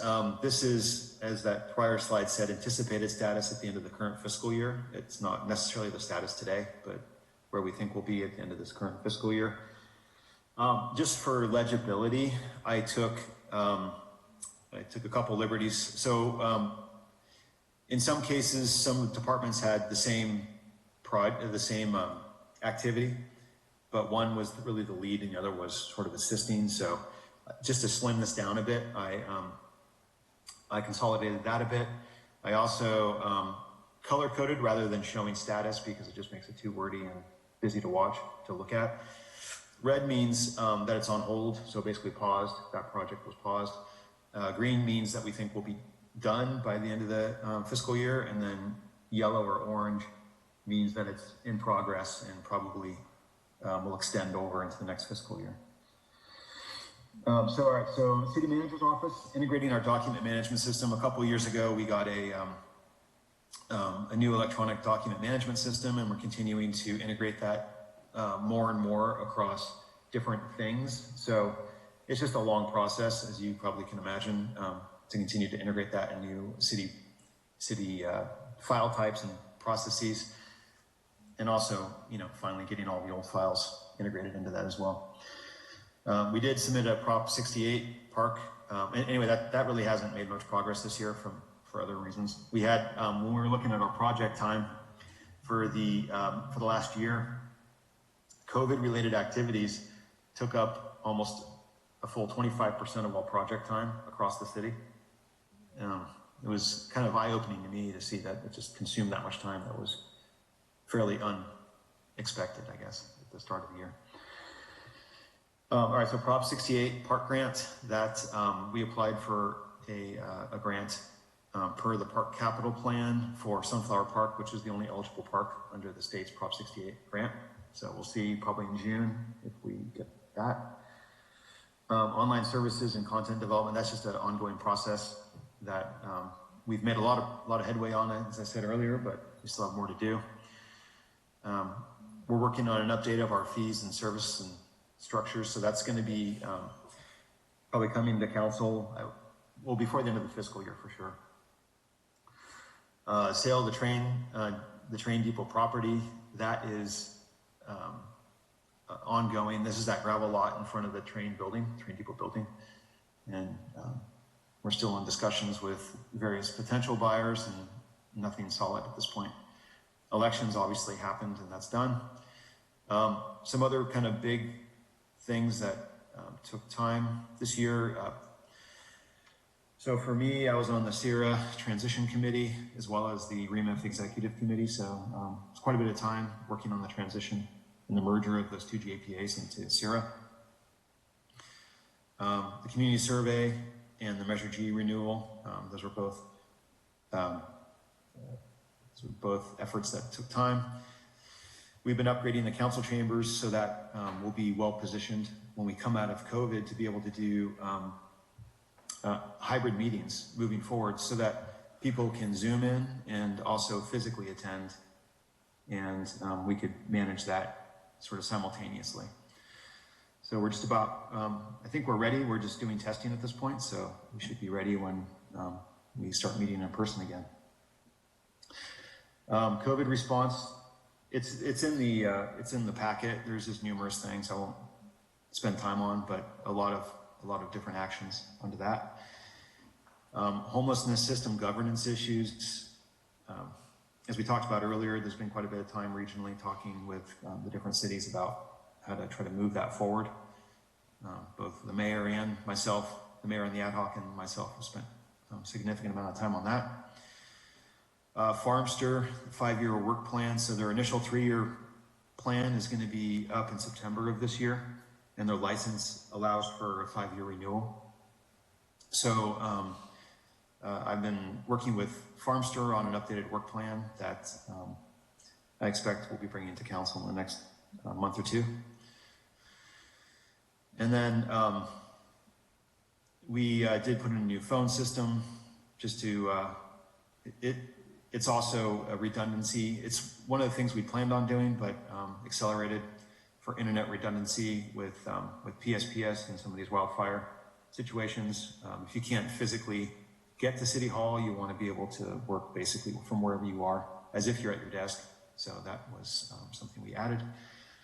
And then the local hazard mitigation plan, which we're working on now, but I expect that we will be through that process, or largely through that process, at least by the end of the fiscal year. I think, unless there's any questions on this, I'll just move to the next slide. Yeah, it still continues. All right, so polystyrene and single-use container ordinance, that will be coming back before the end of the fiscal year. Obviously, the recology detailed rate review, rate change, that happened. This year, we are working on the SB 1383 MOU negotiation with Zero Waste Sonoma to implement that.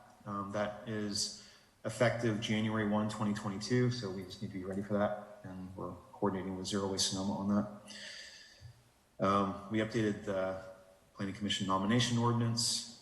The city logo design, that's getting rebooted, so we'll be having those discussions here. I don't know if we'll be done by the end of the fiscal year, but probably in the next month or two, you'll be seeing it for discussion again.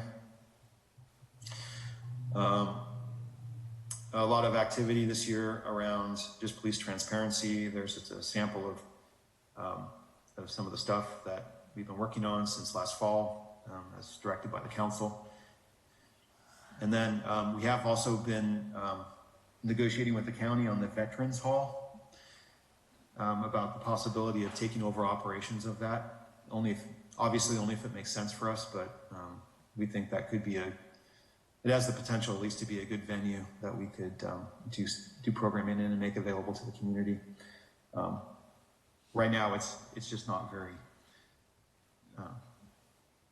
The county basically kind of neglects it, you know, and and they charge way too much for people to rent it, so it basically never gets rented. And I think it could be put to much better use. So we're seeing if we can find a better use that is more accessible to the community. We will be doing negotiations for the CEA. Their MOU expires at the end of this fiscal year, so that's going to be coming up here shortly. And Cotati Park preliminary design, we've had those public workshops, and soon we're going to be transitioning that to Public Works to go into final design, and then hopefully construction later this year.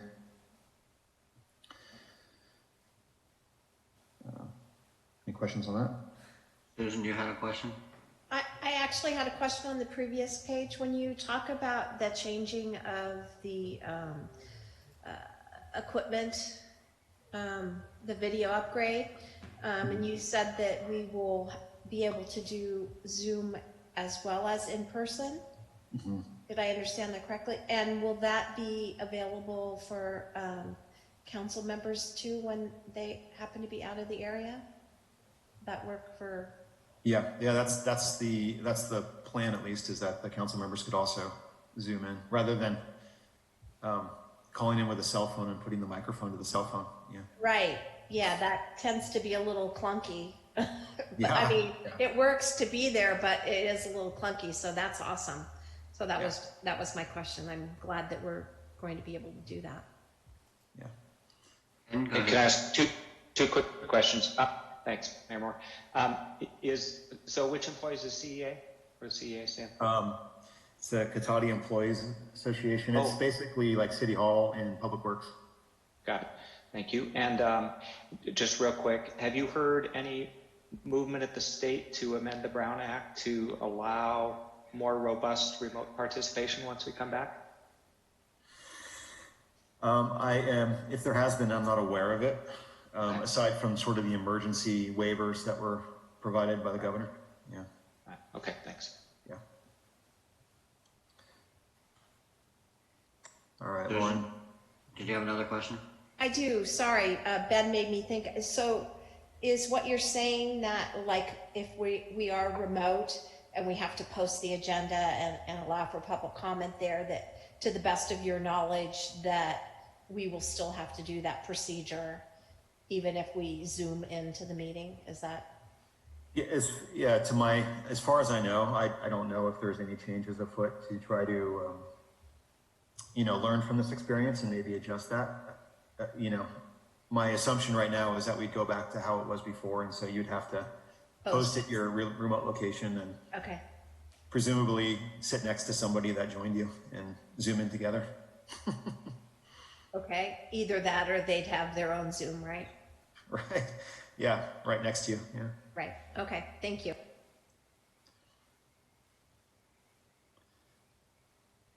All right. Next slide. All right, so police department. So the original projects is critical incident debriefing and peer support, basically supporting dispatchers and officers that are involved in critical incidents so that they, it's just there's been a real change, in sort of the old school law enforcement to the new school law enforcement, where old school is you never talk about what happened in the field and you just hold it in, and the new and I'd say probably better way is to just to talk it out, and then it's just a healthier environment for everybody. So that's something that the chief identified as a need, and got people trained up, and we have staff that are doing that now. Also, another thing that the chief identified for a variety of reasons, primarily related to the sheriff, kind of being not friendly to work with, it is creating a mutual aid sort of arrangement among all the small cities rather than relying on the sheriff. He's done a lot to coordinate the small cities and get them all together, and we've actually had a couple incidents in Cotati where we've had mutual aid responses and joint investigations and assistance. Small agencies don't typically have the resources to have detectives and that kind of thing on staff, and so this is just a way to leverage all our collective resources and get everyone collectively also knowledgeable in these types of crime scene evidence and investigations and that sort of thing, so that we can support each other. So it's still a work in progress, but I think he's made a lot of progress with the other small agencies on that. Active shooter exercise, that was something that was planned, but for obvious reasons got canceled since you can't get together with COVID. We did get an OTS grant. This is for traffic safety, right, as the name implies. And we've also implemented a lot of online processes. So vacation house checks, alarm permits, dog licensing, all these things that were done sort of in person or manually before. Now there's an online way to do it. So it's much easier, I think, for people whenever they're able to do it to submit these. And also the vacation house checks, I think, is kind of interesting because they also get feedback from the officers that check the houses when they're gone via email. So before, you'd submit it and, you just have to assume that they checked it and that everything was okay unless you heard differently. But now there's actual feedback through this new process. So people know when they're on vacation, when the police have checked out their house and everything's okay. So it just is, I think, a better program. Emergency operations training, we've been doing a lot of that. In the midst of all this stuff, we've been continuing to train people and getting them all FEMA trained so that we're basically 100% there now. Bulla wrap is just it's just a way to restrain somebody that is that doesn't require any sort of other force. It's just it's just a new technique. It's kind of like a Batman kind of thing where it's like a rope that shoots out and it wraps around someone so that if they're running around with a knife or whatever, they won't do themselves or anyone else harm. And then we had a floor issue in the police lobby that we're trying to repair right now. Obviously the police town hall meetings was something new. And then, we're still in the process of doing a lot of extra training for the police, as was discussed as part of our town hall meetings. And then, interview room, audio visual recording. So there's interview rooms in the police department where, victims or suspects are interviewed, and the recording equipment is just really out of date, and they've had to use body cams to record that stuff, and we just needed to update that, so that's what that is. So, any questions on this before I move to the next slide? Susan? Sorry, thank you, Mayor. I can't remember what the program is. The chief will know. The program that we had that worked with families and their teenage children, I can't remember what it was. Kim did it and one of the other officers did it. Chief, what was that program called? I'm drawing a blank on the name of that as well. But I could tell you what happened was, so through grant money, we trained 2 people. Right. And one was Kim Peterson, who retired, and one was Craig Guyton, who retired. Okay. But yeah, I'm with you. I'm stumped on that name, but Yeah. I can't remember, but I remember that it was a great program. I went when you had it, and I'm just thinking that with all of the stuff that has gone on with COVID and people, kind of trying to work through things, that would be something that would be nice if we could bring that back to help families, because it seemed that the people that had gone through it really appreciated the support and the help with talking with their kids. well, I'll share with you that the training was in Orange County. It was very specific. It was very expensive. And it was all covered by the grant. So we would need some financing to bring that back. It's not impossible, but it would be expensive. And if not this fiscal year, maybe perhaps the next, if that is something that you would like. I think it was great, and I think that it helped a lot of folks, and it seemed to be well received by all of the folks that went through the program. In the short term too, I think there's some other there might be some other opportunities just in the North Bay area. Because some other agencies were also had some trained people. Yeah, and maybe there's an opportunity where there are people that have been trained that we could contract in to do it too. Just a thought. And Just a quick question. I expected to see early RIPA implementation on this page, but I think it was actually on the city manager page. And can you just remind me, is that green? Like, are we expecting that by June 30th we'll be recording? Yes. Yep. Okay. Thanks. that other program that you were talking about, Susan and Mike, was that akin to like a restorative resources? So I just remembered it, right? So Councilman Harvey, it's the Parent Project. Oh, okay. That was it, yeah. Yeah, Yeah.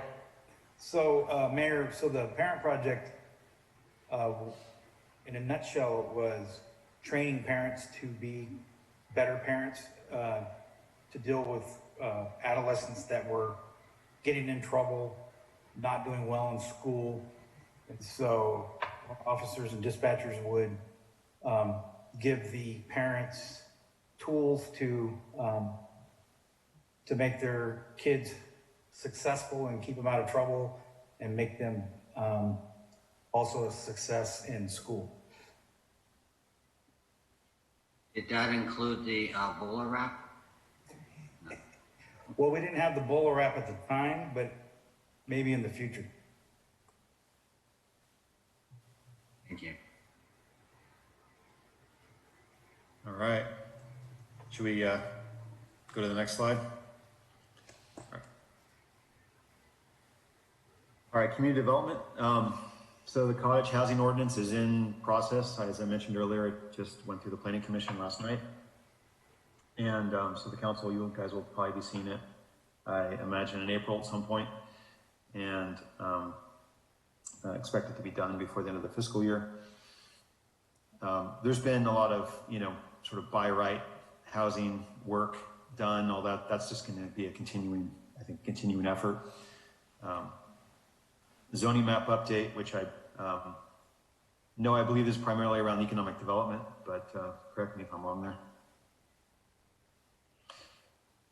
And then these next three are things that are just in process. So housing administration function, this is around affordable housing. So, normally when you have affordable housing stock that's deed restricted in your community, you want to just make sure that you have a way to stay on top of that so it doesn't inadvertently get flipped into market rate housing without our knowledge.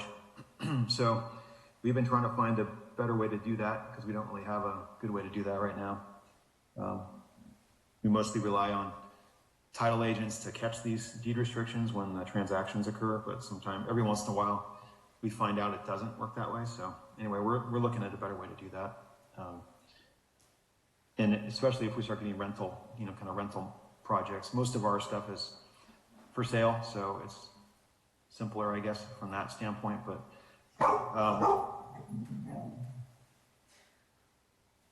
and then economic development, marketing, and implementation is ongoing. Website improvements and community development are ongoing. And then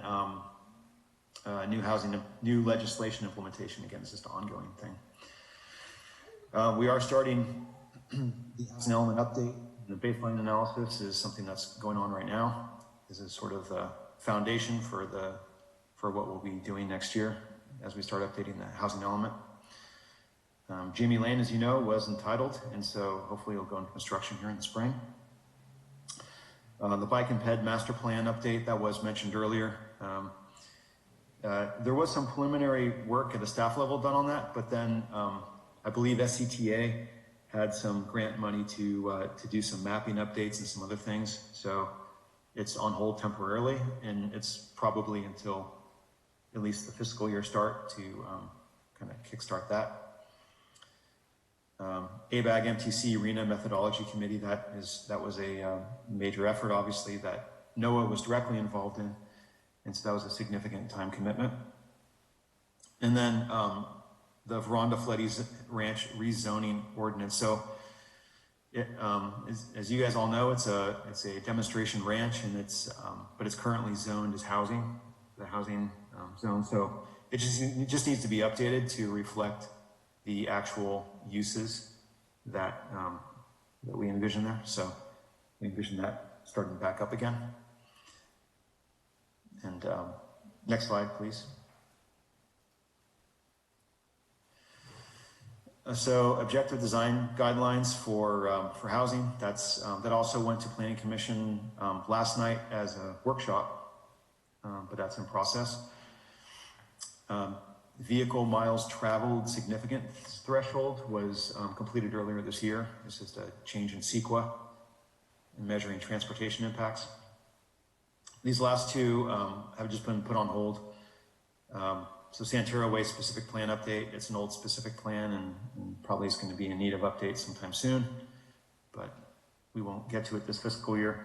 And the downtown specific plan, just some consistency updates that I think we were initially planning to probably try to fix that when we get a project coming through, sort of as part of that process, but there may be some other elements there that I'm not remembering right now.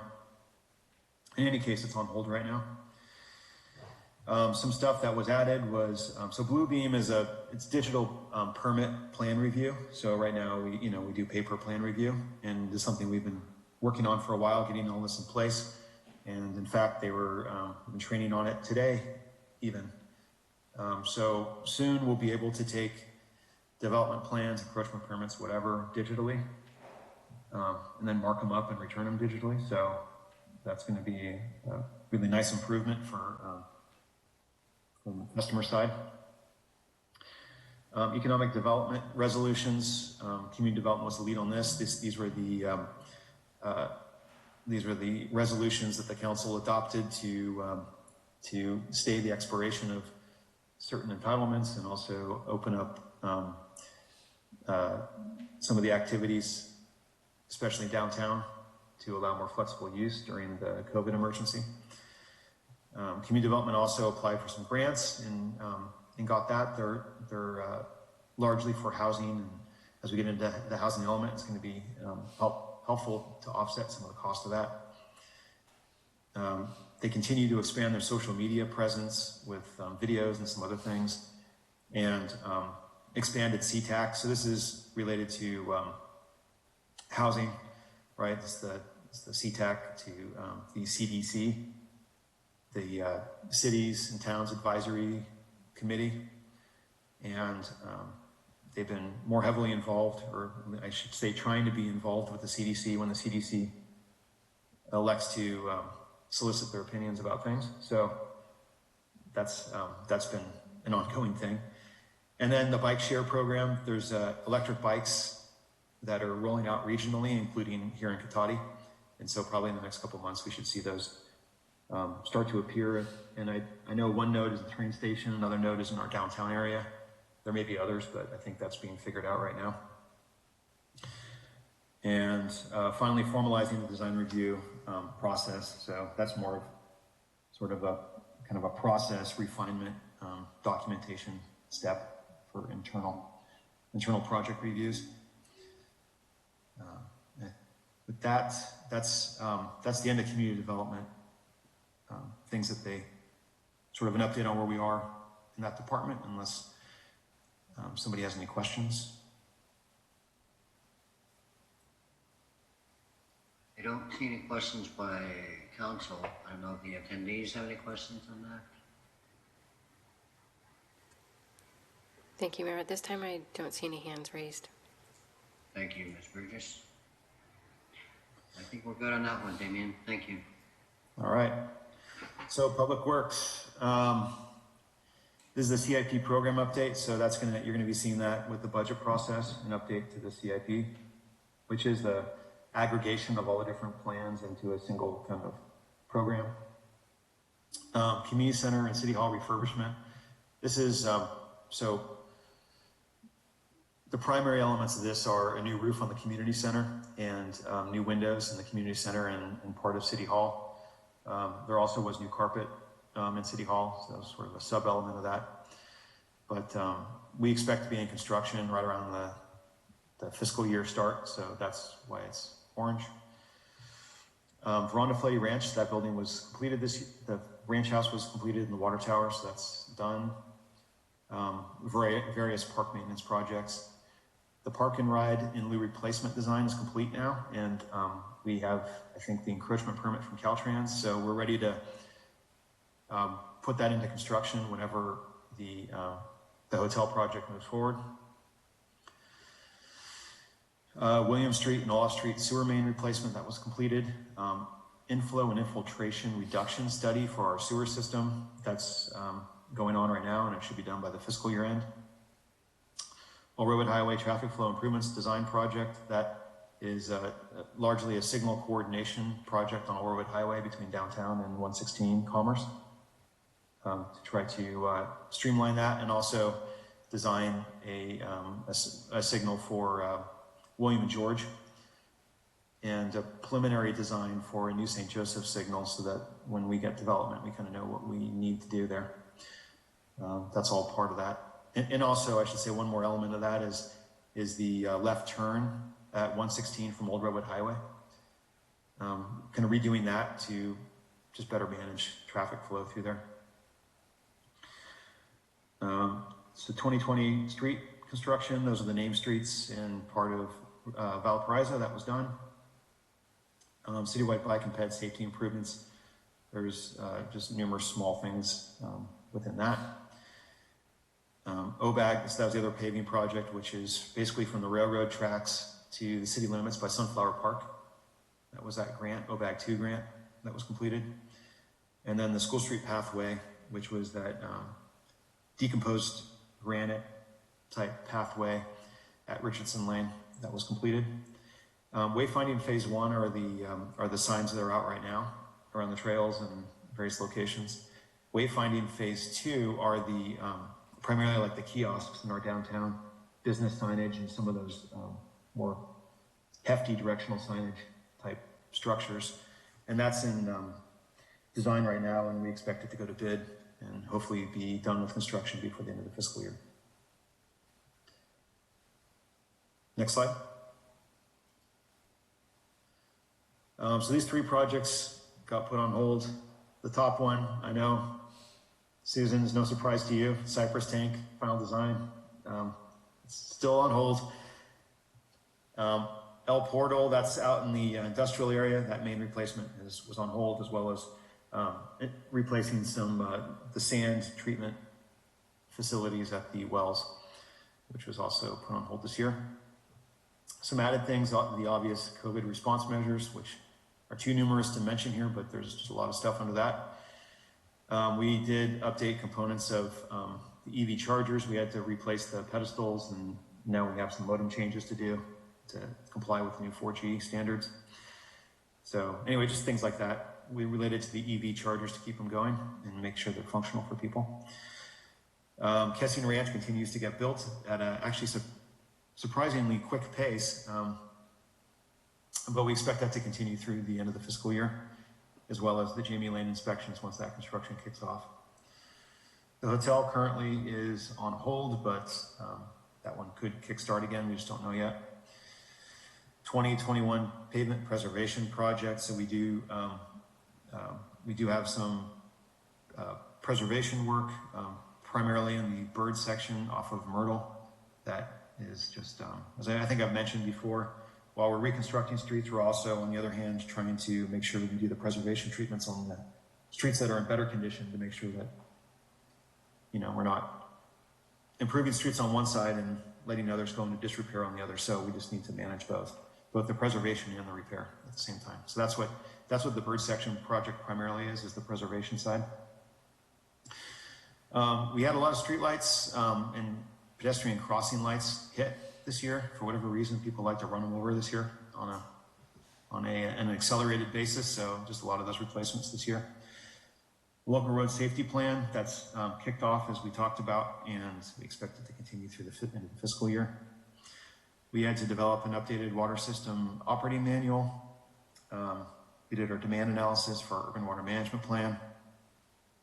PSPS response preparedness, that includes a lot of other things that I won't talk about because it's too lengthy to talk about, but just suffice it to say there's a lot of things under that. And then sewer ordinance update for pretreatment code changes. Those are driven primarily by the treatment plant with our new NPDS permit.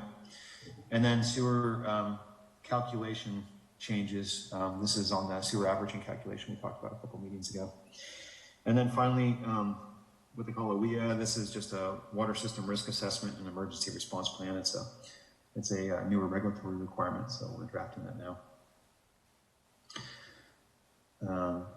And I think that is it for Public Works. I'll pause there. Quick question.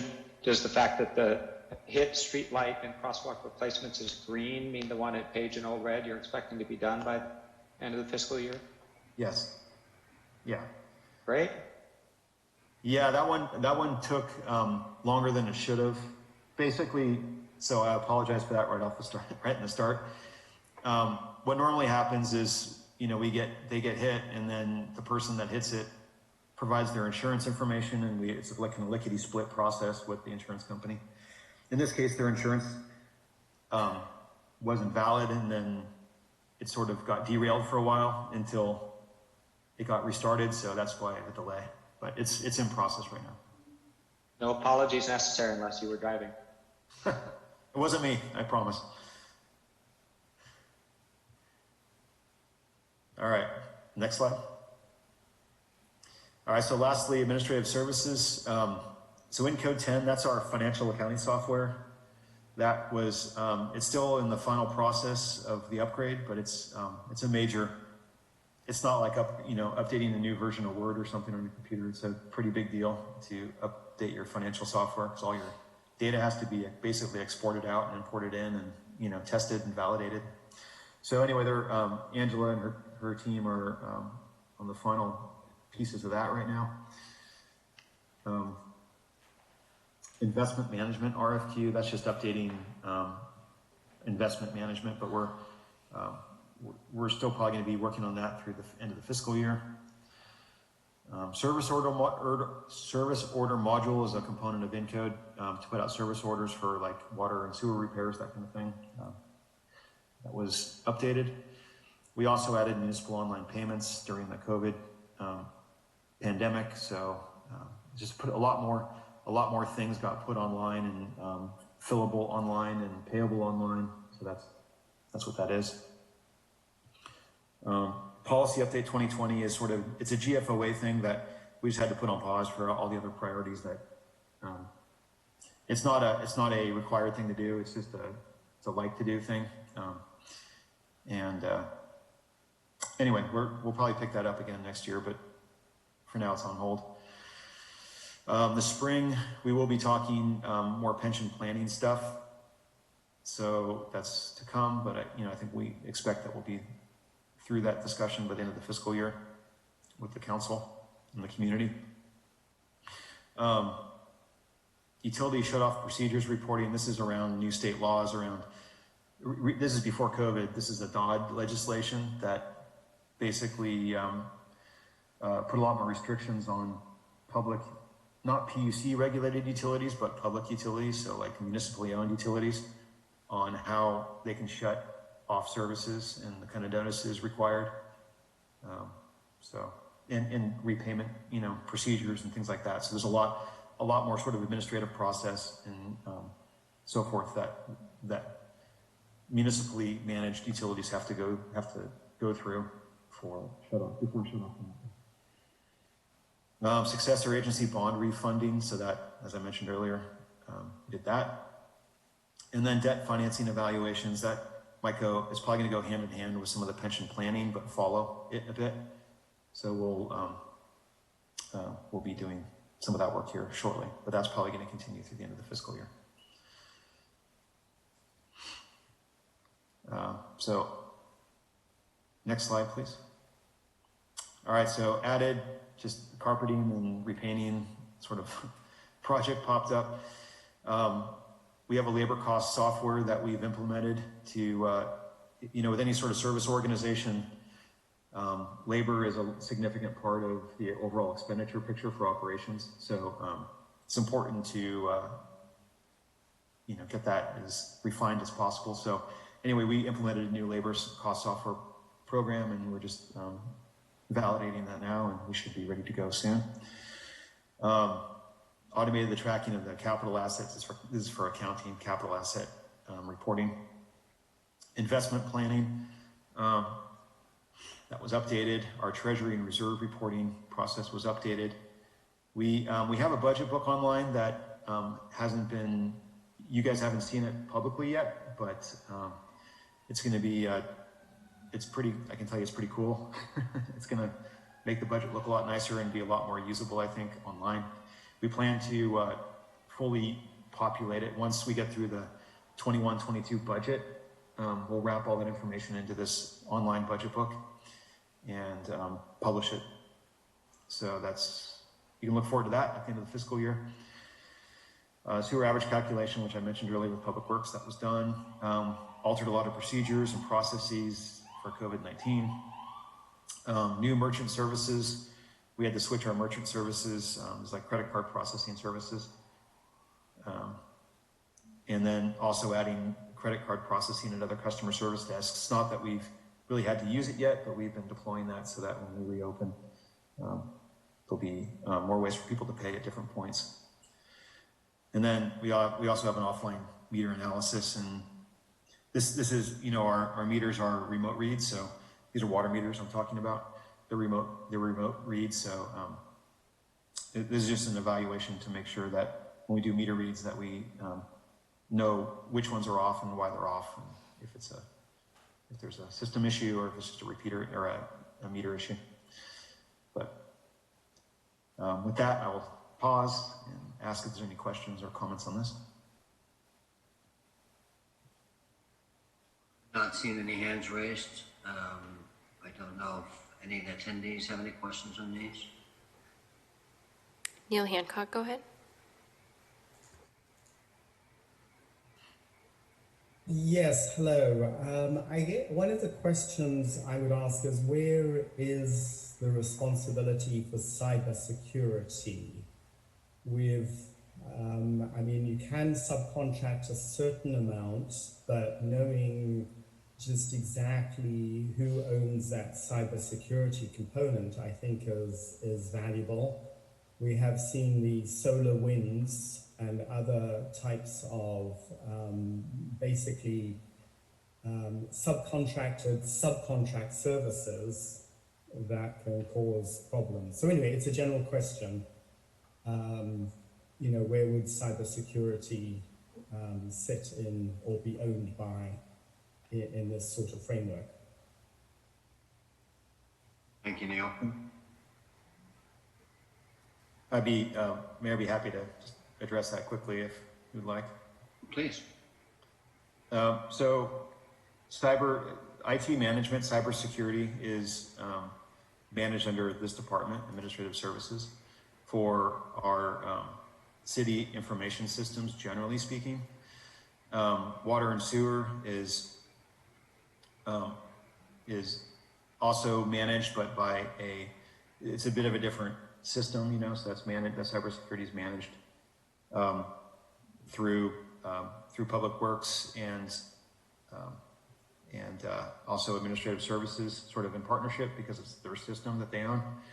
And then same with police systems. So police systems we're part of a consortium, our IT systems there, and the county IT department is the contractor that leads there, but then again, Administrative Services coordinates. So our Administrative Services has the overall IT coordination, and they do a lot of the general city network with that contractor, the city network cybersecurity evaluations and protection, and then they coordinate with essentially the departments and their very specific use case contractors on the police and Public Works SCADA side. Thank you, Damien. Was that it, Neil?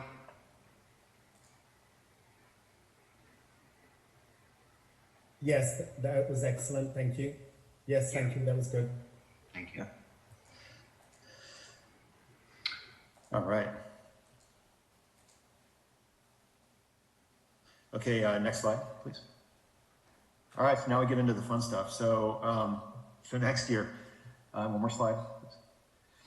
All right, so these are just things, again, as we get into these at the staff level, these are just things that we see as things coming up that we're going to have to deal with. And as we go through them, if there's other issues or priorities that you think are important to consider as we move into the next step, which is the development of the general fund budget, this is, please weigh in as we get through these department by department.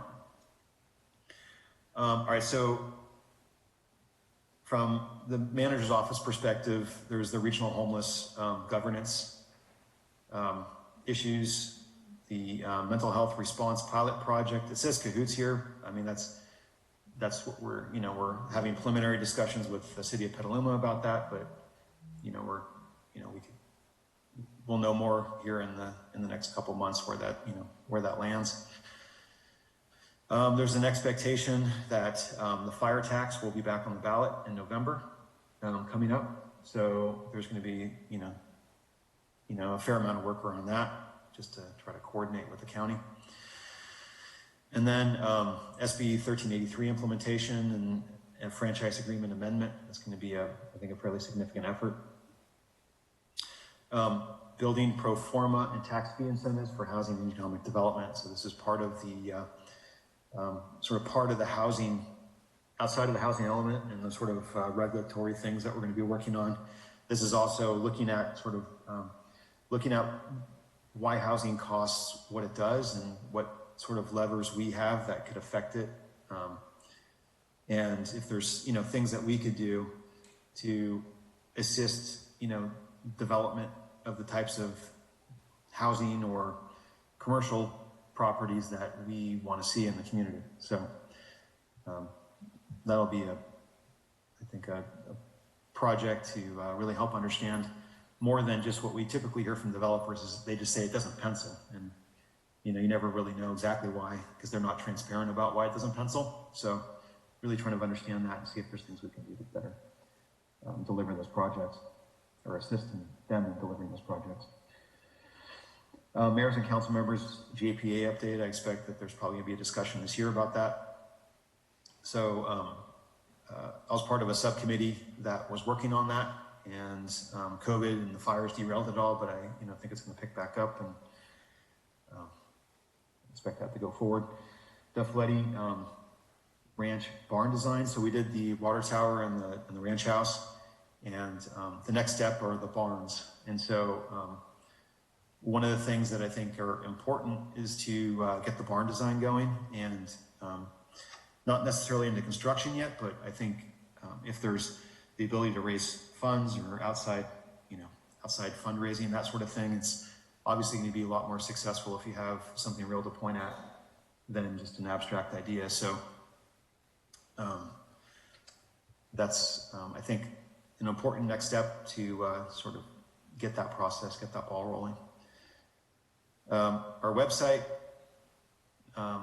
we've been having problems with our website vendor. I think an obvious publicly facing thing that you all have seen is the website went down for like 5 days, which is completely unacceptable, so we're looking at transitioning our website to a different host.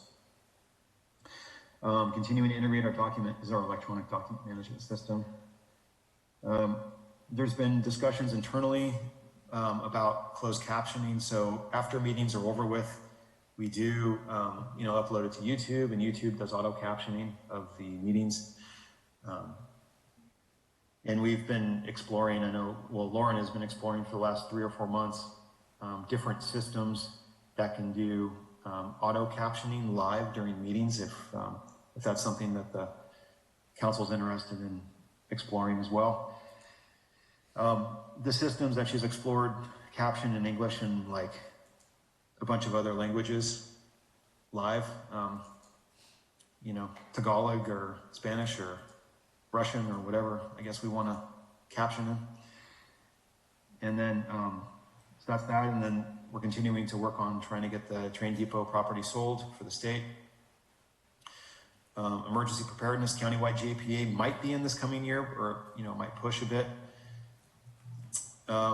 The property acquisition at West Cotati and 116 is that weird skewed turn. It's just been one of those properties that's been identified as a important piece of property to acquire if we're going to try to get the 116 improvements that we need done. But the owner is probably not going to be a willing seller at the appraised price. So that would probably have to be ultimately an eminent domain. I mean, we'll see, but I know when I've approached them with a purchase proposal before based on an actual market value, we were way far apart. So anyway, I think that's an important piece to acquire. And then mobile home rent control ordinance has just been, it's been one of those things that's been needing to be updated in coordination with the county for a long time, but the county's just hasn't really gotten that done. So it's one of those things that we think we probably will have to end up doing this year. And then another idea that we've just sort of had preliminary discussions with just to see if there's any interest is the possibility of at the courtyard, there's it's a 4-acre property. There's 2 acres undeveloped out there in the industrial section about doing a kind of a business incubator. So like a business or light manufacturing type incubator in coordination with SSU and maybe some other parties. So we've been in some initial discussions with them just to see if there's interest. if it does turn into something of more interest, then of course I bring it forward to council for discussion to see if the council's interested also. But it could be a potentially a good use of that property. Lauren, next slide, please. Oh, I'm sorry. Can you go back? All right, so I'll pause there for a second if there's any questions or comments. Laura? Thank you. I had a question about the Cahoots pilot project. Do you know if Roanoke Park is in conversations with Petaluma and participating on this also?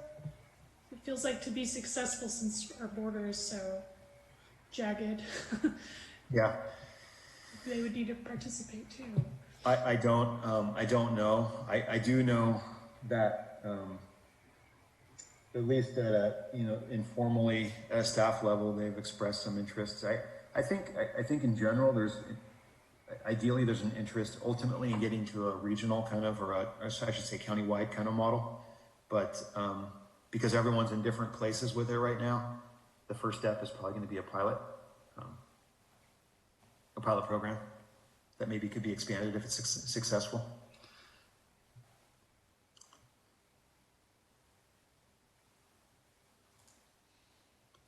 Thank you, Damien. I think that's it for now. Okay, great. Next slide. All right, so police department. So we had just, earlier in this meeting, we talked about evacuation mapping that we added last year and pushed that out on the website.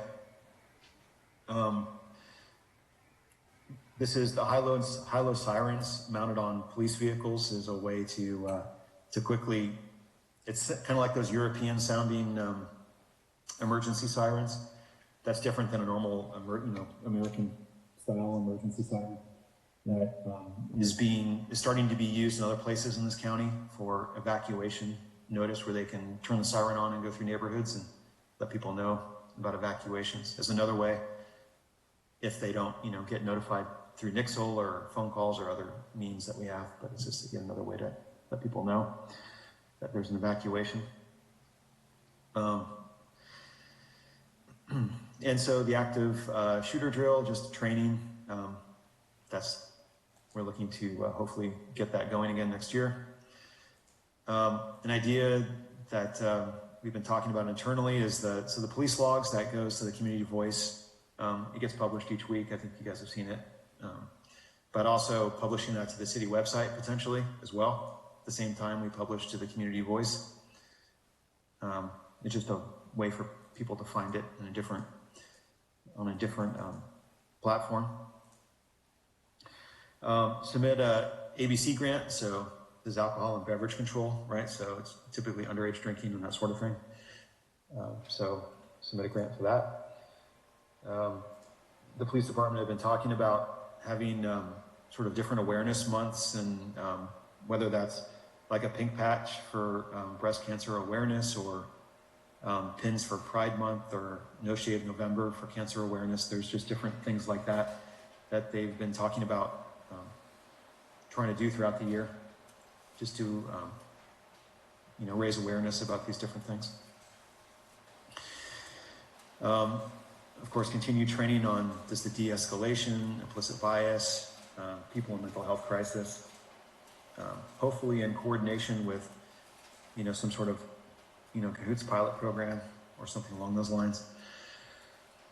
Continuing the 5-agency, it is the small agency mutual aid crime scene investigation training. This regional participation and response program for people in mental health crisis. This is sort of Cahoots, type program. Improved PD building cameras and storage of media. So that's just the cameras on the perimeter of the building are getting old and just need to be updated. And intercom. That's the intercom at the front door to the police lobby that you use. That's outside the door. That's also getting old and kind of rickety, so it needs to get updated. Just need to update our contract for our body-worn cameras and tasers. So they have a web-based storage. Like, so you wear your body camera and then you dock it at the end of your shift and it uploads it. to the web or uploads it to the cloud. And there's a service contract around that. And continuing to do pedestrian safety education and enforcement. Like, for example, some of the, enforcement that you might have seen or been aware of downtown, where they try to, ticket people, they don't stop for pedestrians and that sort of thing at crosswalks. So that's what we're looking at in the police department. So I'll pause there if there's any questions or comments. Okay, man. Ben, go ahead.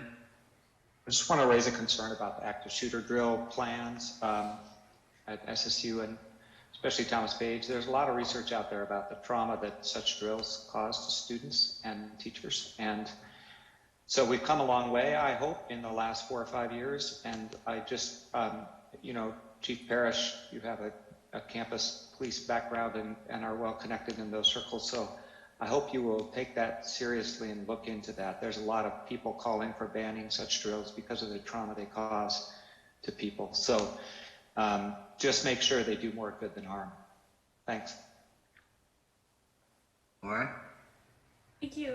Councilmember Ford took the words out of my mouth. I thought that this might be something that we could take to our newly reinstituted 2x2x2 to discuss and see if this is something that's that we want to do in our community. I've also read a lot of articles about the trauma caused by some of these trainings, and I have some concerns about them.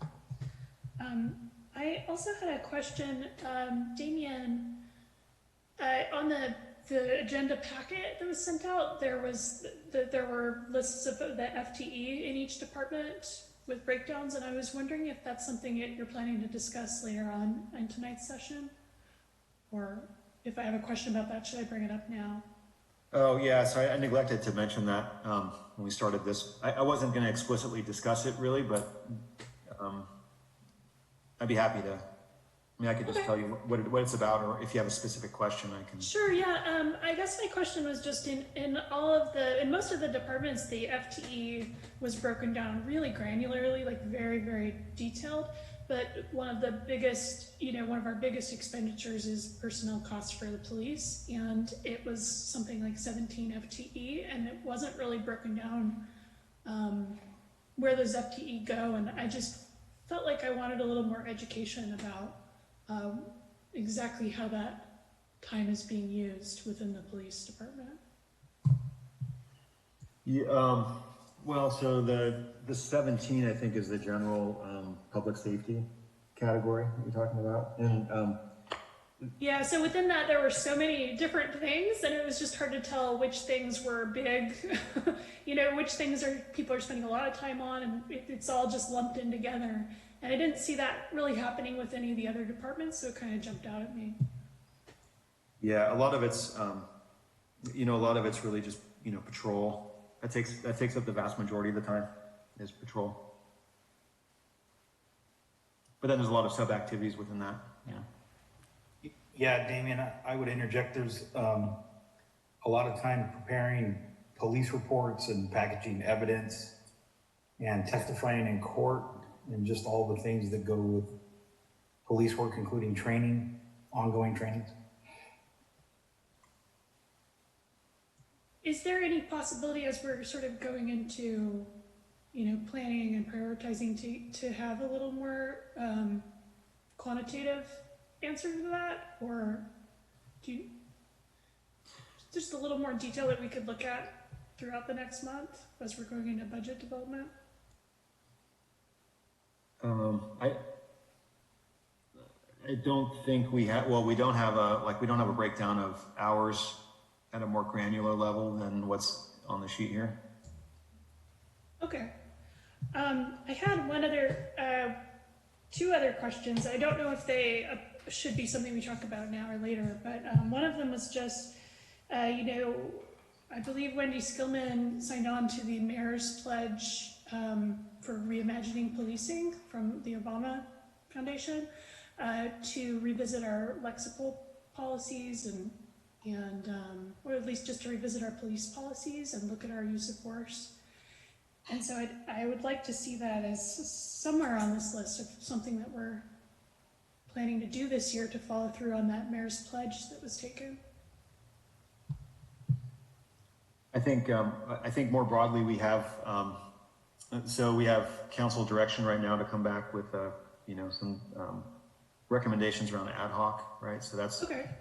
I think that's going to be sort of a continuing conversation, Okay, and is the ad hoc, I didn't see it yet on this list, so is that somewhere on the list of projects?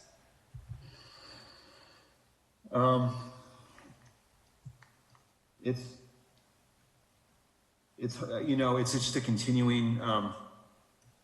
a continuing, sort of effort.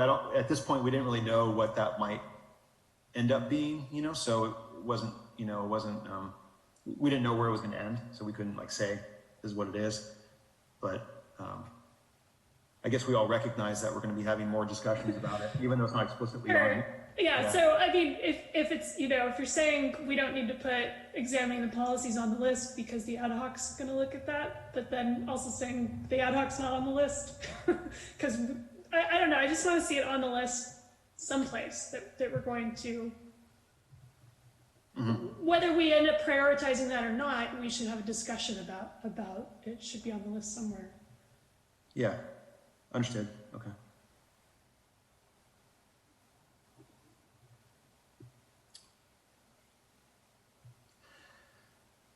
Okay, any other comments or questions from council? I don't see any right now. I don't see any from the attendees either. Damien, I had a couple things to add. Oh, sure, go ahead. So Mayor and Council, so on the high-low sirens, my plan is to work with Sonoma State University Police Department and Roanoke Park Public Safety and do this drill on the same day because we all border each other. It's going to be very loud, and I don't want to do it separately.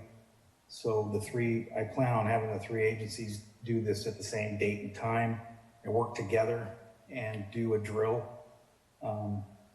in the near future, and hopefully before it gets too dry and too windy. So I do plan on doing that. And then on the regional participation response program for people in mental health crisis.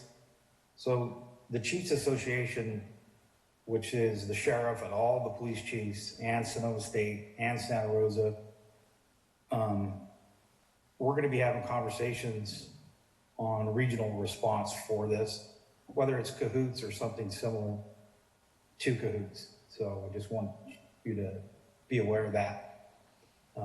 So thank you. Thank you, Chief. I think, unless there's any other questions, I think we're okay, Damien. Okay, yeah, thanks. All right, Lauren, next slide, please.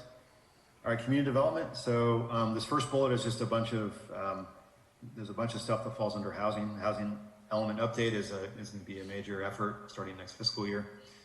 And this includes by right stuff, financing, like we talked about, and it's not the housing element, but a subset of housing work, financing model that we talked about earlier, opportunity site selection. This is for the housing element. You have to identify developable properties for housing. And it's going to go through a more rigorous process this year than in prior years. There's some communities in the state that really would like, I think Noah told me it was kind of amusing that they would designate housing sites that are like in the Bay, and not like actually buildable. So the state HCD is becoming much more, much stricter about making sure that the sites that are being chosen for the housing element as developable sites are developable. And then administration of affordable housing. One of those things that's been pending but important to get done is an update to our cannabis ordinance. We adopted our ordinance early on in the process before really, we were kind of one of the leading agencies in the state to develop our ordinance. And so there was a lot of things that were unknown in terms of how the cannabis industry itself operates and how the state is going to operate, the State Cannabis Bureau, or Bureau of Cannabis was going to operate. So there's just some things there that need to be, I think, just reviewed and make sure that it still works as well as we want it to work, given how the industry has evolved since we originally adopted the ordinances. Greenhouse gas reduction strategy. So there's a strategy that RCPA's finishing, and it's going to give us certain measures as well to work on, and that'll be coming up. Economic Development 2.0, so there's additional things that we can do, I think, to continue the effort that was started with the zone changes that we did, not last year, well, not this current year, but the year before. And, you know, again, as for an example, like the commercial and industrial zones behind Lowe's, some of the allowable uses there, and maybe even some of the maybe even overlays on the businesses fronting Redwood Drive, freeway facing fronting, that might have a little bit more of a retail component than the ones further back in that industrial park. So there's things like that, you know, and there's probably other things as well that I'm not thinking of right now that we could do to just make the zoning more flexible and accommodating for the types of uses that we're seeing these days. That certainly fit in with what the community wants to see. The bike and ped master plan update, that's gonna have to kick off next year. Developing an intern program is going to be something that we're going to try to do to get just more intern level work done. The ones that are in red, so we didn't talk explicitly about the FTE allocations and as Councilmember Sparks brought up. Really what that is we take the last, in case anyone's not familiar with this, we take the last year of actual timesheet entries and we bring it into these worksheets. So these are the actual time allocations over the last year for the day-to-day activities and the regional responsibilities, regional representation. And then each department head estimates how much time would be spent on these projects on the project list moving forward. And these ones that are red are ones that we think, at least at a high level, would probably exceed our staffing capacity. But they're on here as things that we think should be done in the near future. So development process improvements, I think, you know, that there's things there that we probably would, elements of that we probably would do anyway, but there's probably more things that maybe are a little bit more of a heavy lift that we wouldn't be able to get to as things are standing right now. Telecom facility, this is more about, I think, primarily around 5G installations, which are pretty ugly and freak people out. So trying to come up with an ordinance around what those should be and how they should look. Rezoning map and text. I think this is something that some of you may know, and when you look through some of our maps and our text, they may be a little bit out of sync here and there. So just doing some cleanup there. Nothing critical, but just, you know, things that would be good to clean up. Implementation of electronic project tracking and file management is just a process improvement, as well as policy and procedures manual. So again, this is just to give you a general sense for staffing capacity. It's not an absolute word, and also a general sense of, I think, priorities. But with that, I'll just pause and see if there's any questions or comments. Laura, go ahead. Oh, thank you. In the development process improvements, does that include anything that would process improvements that could make it easier to build housing, or that could be a stumbling block for building housing? And if so, that seems like it should be a little higher priority, given the housing crisis we're in. But I don't know exactly what's in your mind is like contained in that bullet point, so I'm not sure. Mm-hmm. Yeah, I think it's a pretty, I mean, obviously it's broad. It includes a lot of elements. And I think, I mean, no, unless you have something, you know, some different element on this to mention, I think the general point is that there might be certain sub-threads of this that become important as we're developing like housing, for example, right? That, okay, we should really, improve this area, but it's a pretty all-encompassing category that could include a lot of things, some of which may not end up being as important as others ultimately. Yeah. Yeah, and I would just add that we, the things that are specific to housing, we do anticipate incorporating in those other pieces that are bulleted above as high priority. And so to your point, Councilmember Sparks, this is more broad-based in how we manage development applications and trying to sharpen our pencil and just getting some of the process and procedures down. Cotati is unique because we outsource a lot of our development review, and so you can imagine there's just a little bit of challenges with managing all those various pieces, keeping costs down, all those things. So while they're kind of tangentially involved in streamlining housing, it's not the kind of heavy hitting measures that we will be bringing through the housing element or the housing bullets that are identified above. Thank you. That makes sense. Thank you, Noah. Thank you. I don't see any other questions, Damien. All right. Next slide, please. Okay, so Public Works. 2021 street improvement project, and by the way, the asterisk is identified in the packet are things that are in the 5-year CIP. They're identified in the 5-year CIP, but just as a note for everyone. So we will be continuing to. We're proposing to continue to do significant amount of street improvements. This is the carryover from the current year, which is the roof and windows for the Civic Center.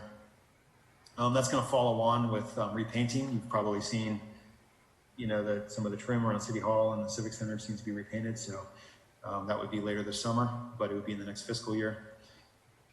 Neil Hancock brought this up earlier. This is one of the things I know he's commented on before, which is SCADA server security. So we're due for a server replacement. SCADA, by the way, in case anyone doesn't know, this is the computer that does that controls the water and sewer systems. So it controls the pumps and the wells and all that stuff. So that computer is reaching the end of its life, and so it needs to be replaced. And in the process of replacing it, we're also going to make numerous security upgrades and redundancy upgrades to that system. On the greenhouse gas reduction / PSPS wildfire preparedness topic, we are looking to explore. So you know that all of the power from a prior council action, all the power from all the city accounts is 100% renewable power from its Sonoma evergreen power. So we already are very clean in terms of the power mix that we use, but we are looking at the potential, and we'll see once we look more into it what the possibilities are, but the potential of expanding the solar install at the City Hall complex, as well as adding it out at the Courtyard, which currently does not have any solar, and pairing that with potentially a battery system for backup power rather than at City Hall. We have a couple generators. One of the one that serves City Hall specifically is a fairly old generator, so potentially replacing that generator if possible. And then also starting to put in some electric vehicle chargers at various facility locations for fleet use as we start transitioning to fully EV vehicles. So that's what's packed into that bullet. So Cotati Park, the play structure, that construction would be going on in this. We're in design, as you know, right now. Construction would be in this fiscal year. And then while Cotati Park is in construction, we'd be working on the design of the next park, which is the Helen Putnam Park dog. This is an element of it: dog park, fencing, probably the paths at the park. Getting that design rolling, so that would then construct the following year. So it would be a rolling, one park's in design while one's in construction and so forth as we kind of work through different parks. Proposing design, starting design of the Veranda Fleddy Ranch Barns. Continuing the sewer inflow and infiltration reduction. This is important in the long run to reduce the amount of rainfall and groundwater that gets into the sewer system and has to be treated, which costs us money that we don't want to pay for. Finishing up the local road safety plan, and potentially, if the hotel project moves forward, constructing the park and ride replacement. And there's a second slide to this, but I'll just stop for a second if there's any questions on this first slide for Public Works. I am not seeing any at the moment, Damien, and I don't see any attendees hand raised, so I think you're good to go. Okay, great. Next slide, thank you. All right, so a bunch of miscellaneous street and park improvements that we've identified in prior years, we just hadn't gotten to it yet. This includes some work at Pocket Park over in L section and benches at the Gateway area, right there at 116 and Old Redwood Highway. Old Redwood Highway traffic flow improvements, that is just contingent on, like I mentioned earlier, design is already fairly complete, but construction would occur if there's a need. Water system distribution monitoring, if there's budget available. This is so our water system. For those of you that may not know, the water system, all of the customer accounts have leak sensors on them. So if anybody has any leaks, it can notify them almost in real time, so that they don't end up having a bunch of like a giant water bill. So we have those on the endpoints, but we don't have, and we do have some leaks that look at the distribution system, but there's not it's just another level of distribution monitoring at certain nodes, so that if there's mainline breaks, that we'd be notified immediately of that and be able to shut water mains down. This is more for like disaster response. Water sewer rate study update. We're reaching the end of our current study, so we're refreshing that. Engineering and traffic study. This is otherwise known as a speed survey. It's what we use to set the radar enforceable speed limits on some of our roads. And that needs to be updated periodically under the vehicle code, so we're coming up on that as well. The Cotati room floor needs to be replaced, and the kitchen needs to be upgraded if there is capacity, so that's an identified improvement. Again, pushed from this year, well 1A and 3 water treatment facilities. This is the sand filters at those wells, just replacing the filter media. Doing Myrtle Avenue bike and ped improvements is identified in the bike and ped master plan. Loretto to McGinnis pathway improvements. The pathway out there, the asphalt pathway in particular, is kind of in poor condition. So, and it's a pretty heavily used pathway that connects between our downtown and the L section. So that's kind of more of a maintenance project, but trying to get that replaced. Trash management area, that's some trash best management practices that would need to be installed as part of our NPDS stormwater permit. We need to do some physical improvements. And then again, push from this current year, El Porto, this is a water main replacement. And crossing is a pedestrian bicycle upgrade at Laguna and Commerce. This is that, the Laguna Creek Trail where it crosses at Commerce. Just adding features to it to just make it more visible and safer. And then finally, identified are some La Plaza Park playground equipment changes. So the playground there is fairly new, so it wouldn't be the playground, but it would be other sort of accessory equipment potentially.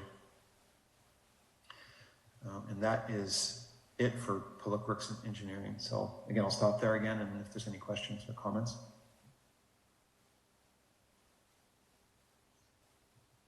I am not seeing any, Damien. Just, that's a lot. That's my comment. Yeah. That's Yeah, I think- exactly what I was thinking. Yeah, we're always, with Public Works, we're always very ambitious. But I think, I think a good chunk of that could be certainly tackled. And, and obviously when we pair it up to actual budget numbers, then we'll know what's actually fundable too. So we'll see. All right, administrative services, last but not least. So updating our procedures. So you know that we have a new accounting system that we're finishing the installation on, and so the procedures are different in some cases. So updating that to match the new system. Refreshing our just internal procurement credit card policy, just refreshing that. It's a slight change with our IT contractor. It's just having some on-site hours. That's not a big deal, but we're just piloting that to see if that will be helpful for just computer support. Mobile service orders, so potentially making service orders available on tablets and that sort of thing for our field crews without having to go back to the courtyard to print them out. Deposit account processing and reporting, so that's integrating that into the, it's a process that currently exists outside of the accounting system in terms of review of receipts, that sort of thing, and then approvals and coming back for payments. And it's just a internal functional thing, but integrating, there is a process within the accounting system to do that, integrated within the system. So working on getting that turned on, as well as AP.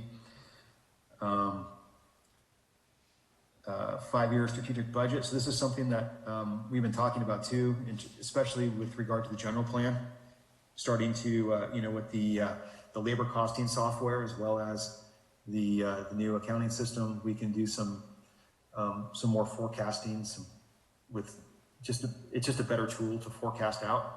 So we can start making, even though we're only budgeting for a single year, we can forecast out 5 years, more accurately, at least with respect to the things that we know. And then continuing digital conversion of files and admin services, evaluating different debt financing options, both for a variety of potential municipal uses, and then finally investment planning and finishing that effort up next fiscal year. So again, I'll pause if there's any questions or comments. Don't see any, Damien. All right. Sorry, so many slides. I think I've beat everyone down. I just want to be done with it. But a lot of this stuff is, this is like stuff that internally we think is really important, but maybe not so important outward facing, because it's just internal process stuff that we want to clean up and make it work better, more efficiently. All right. Lauren, next slide. So these are our next steps, at least that we have planned out. We're looking at a general fund budget study session, April 20th. And then that would be followed by an enterprise budget study session. This is enterprise and other funds study session on May 18th. And then we would shoot to try to adopt at the first meeting in June, with the obvious, with a fallback for a second meeting if for some reason we need to continue the item.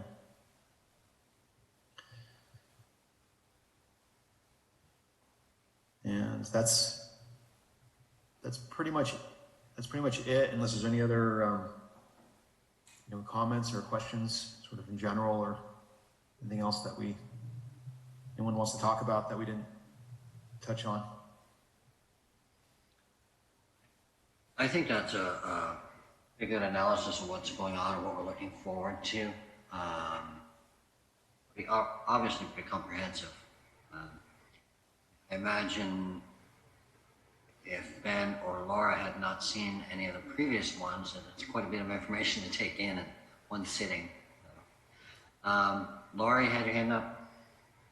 Sure, there are a couple of goals that I would like to, I don't know if they belong on, I was talking to Damien about this earlier when we met one-on-one. I don't know if these are something that we could get to this year, because that was a long list, but just some things that I wanted to start to get on our radar is things that I think we should be working on in the future, related to climate change mitigation. I think an important issue will be how to get electric vehicle charging stations into existing multifamily housing developments. It's going to be very, very important in the next 10 years. Something that I think we should start to plan for soon.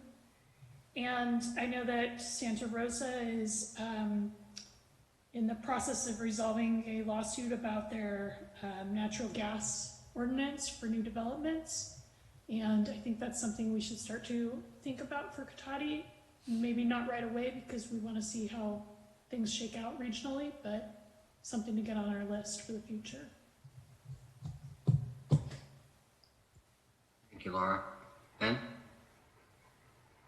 I just wanted to say that, like you said, Mayor Moore, this is a lot, and it's I'm quite impressed at the level of detail with which staff tracks their different work on different projects. I'm really glad I don't have to do that at that level, but glad that you do, that you do it so well. Thank you. Thanks, Ben. Yeah. Yeah, you know, I look at what we have in our city and how many different hats so many of the staff have to work with and what their actual capacity is, and I'm amazed many times at all the things we do accomplish and all the transition we're moving as we're trying to become more efficient, and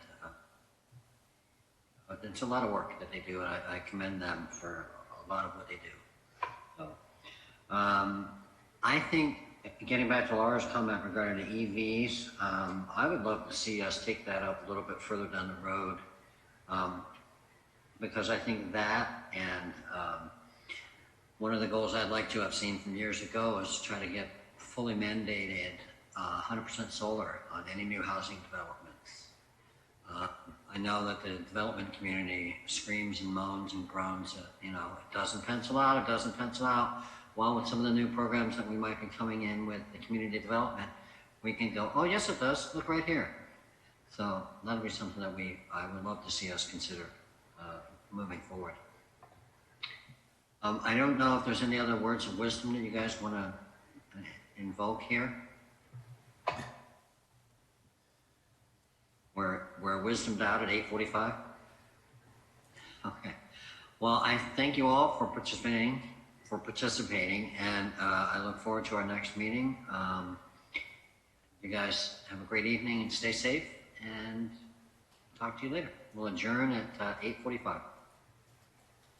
Yeah. Good night, all. Thank you, everybody. Good night, all. Thank you all.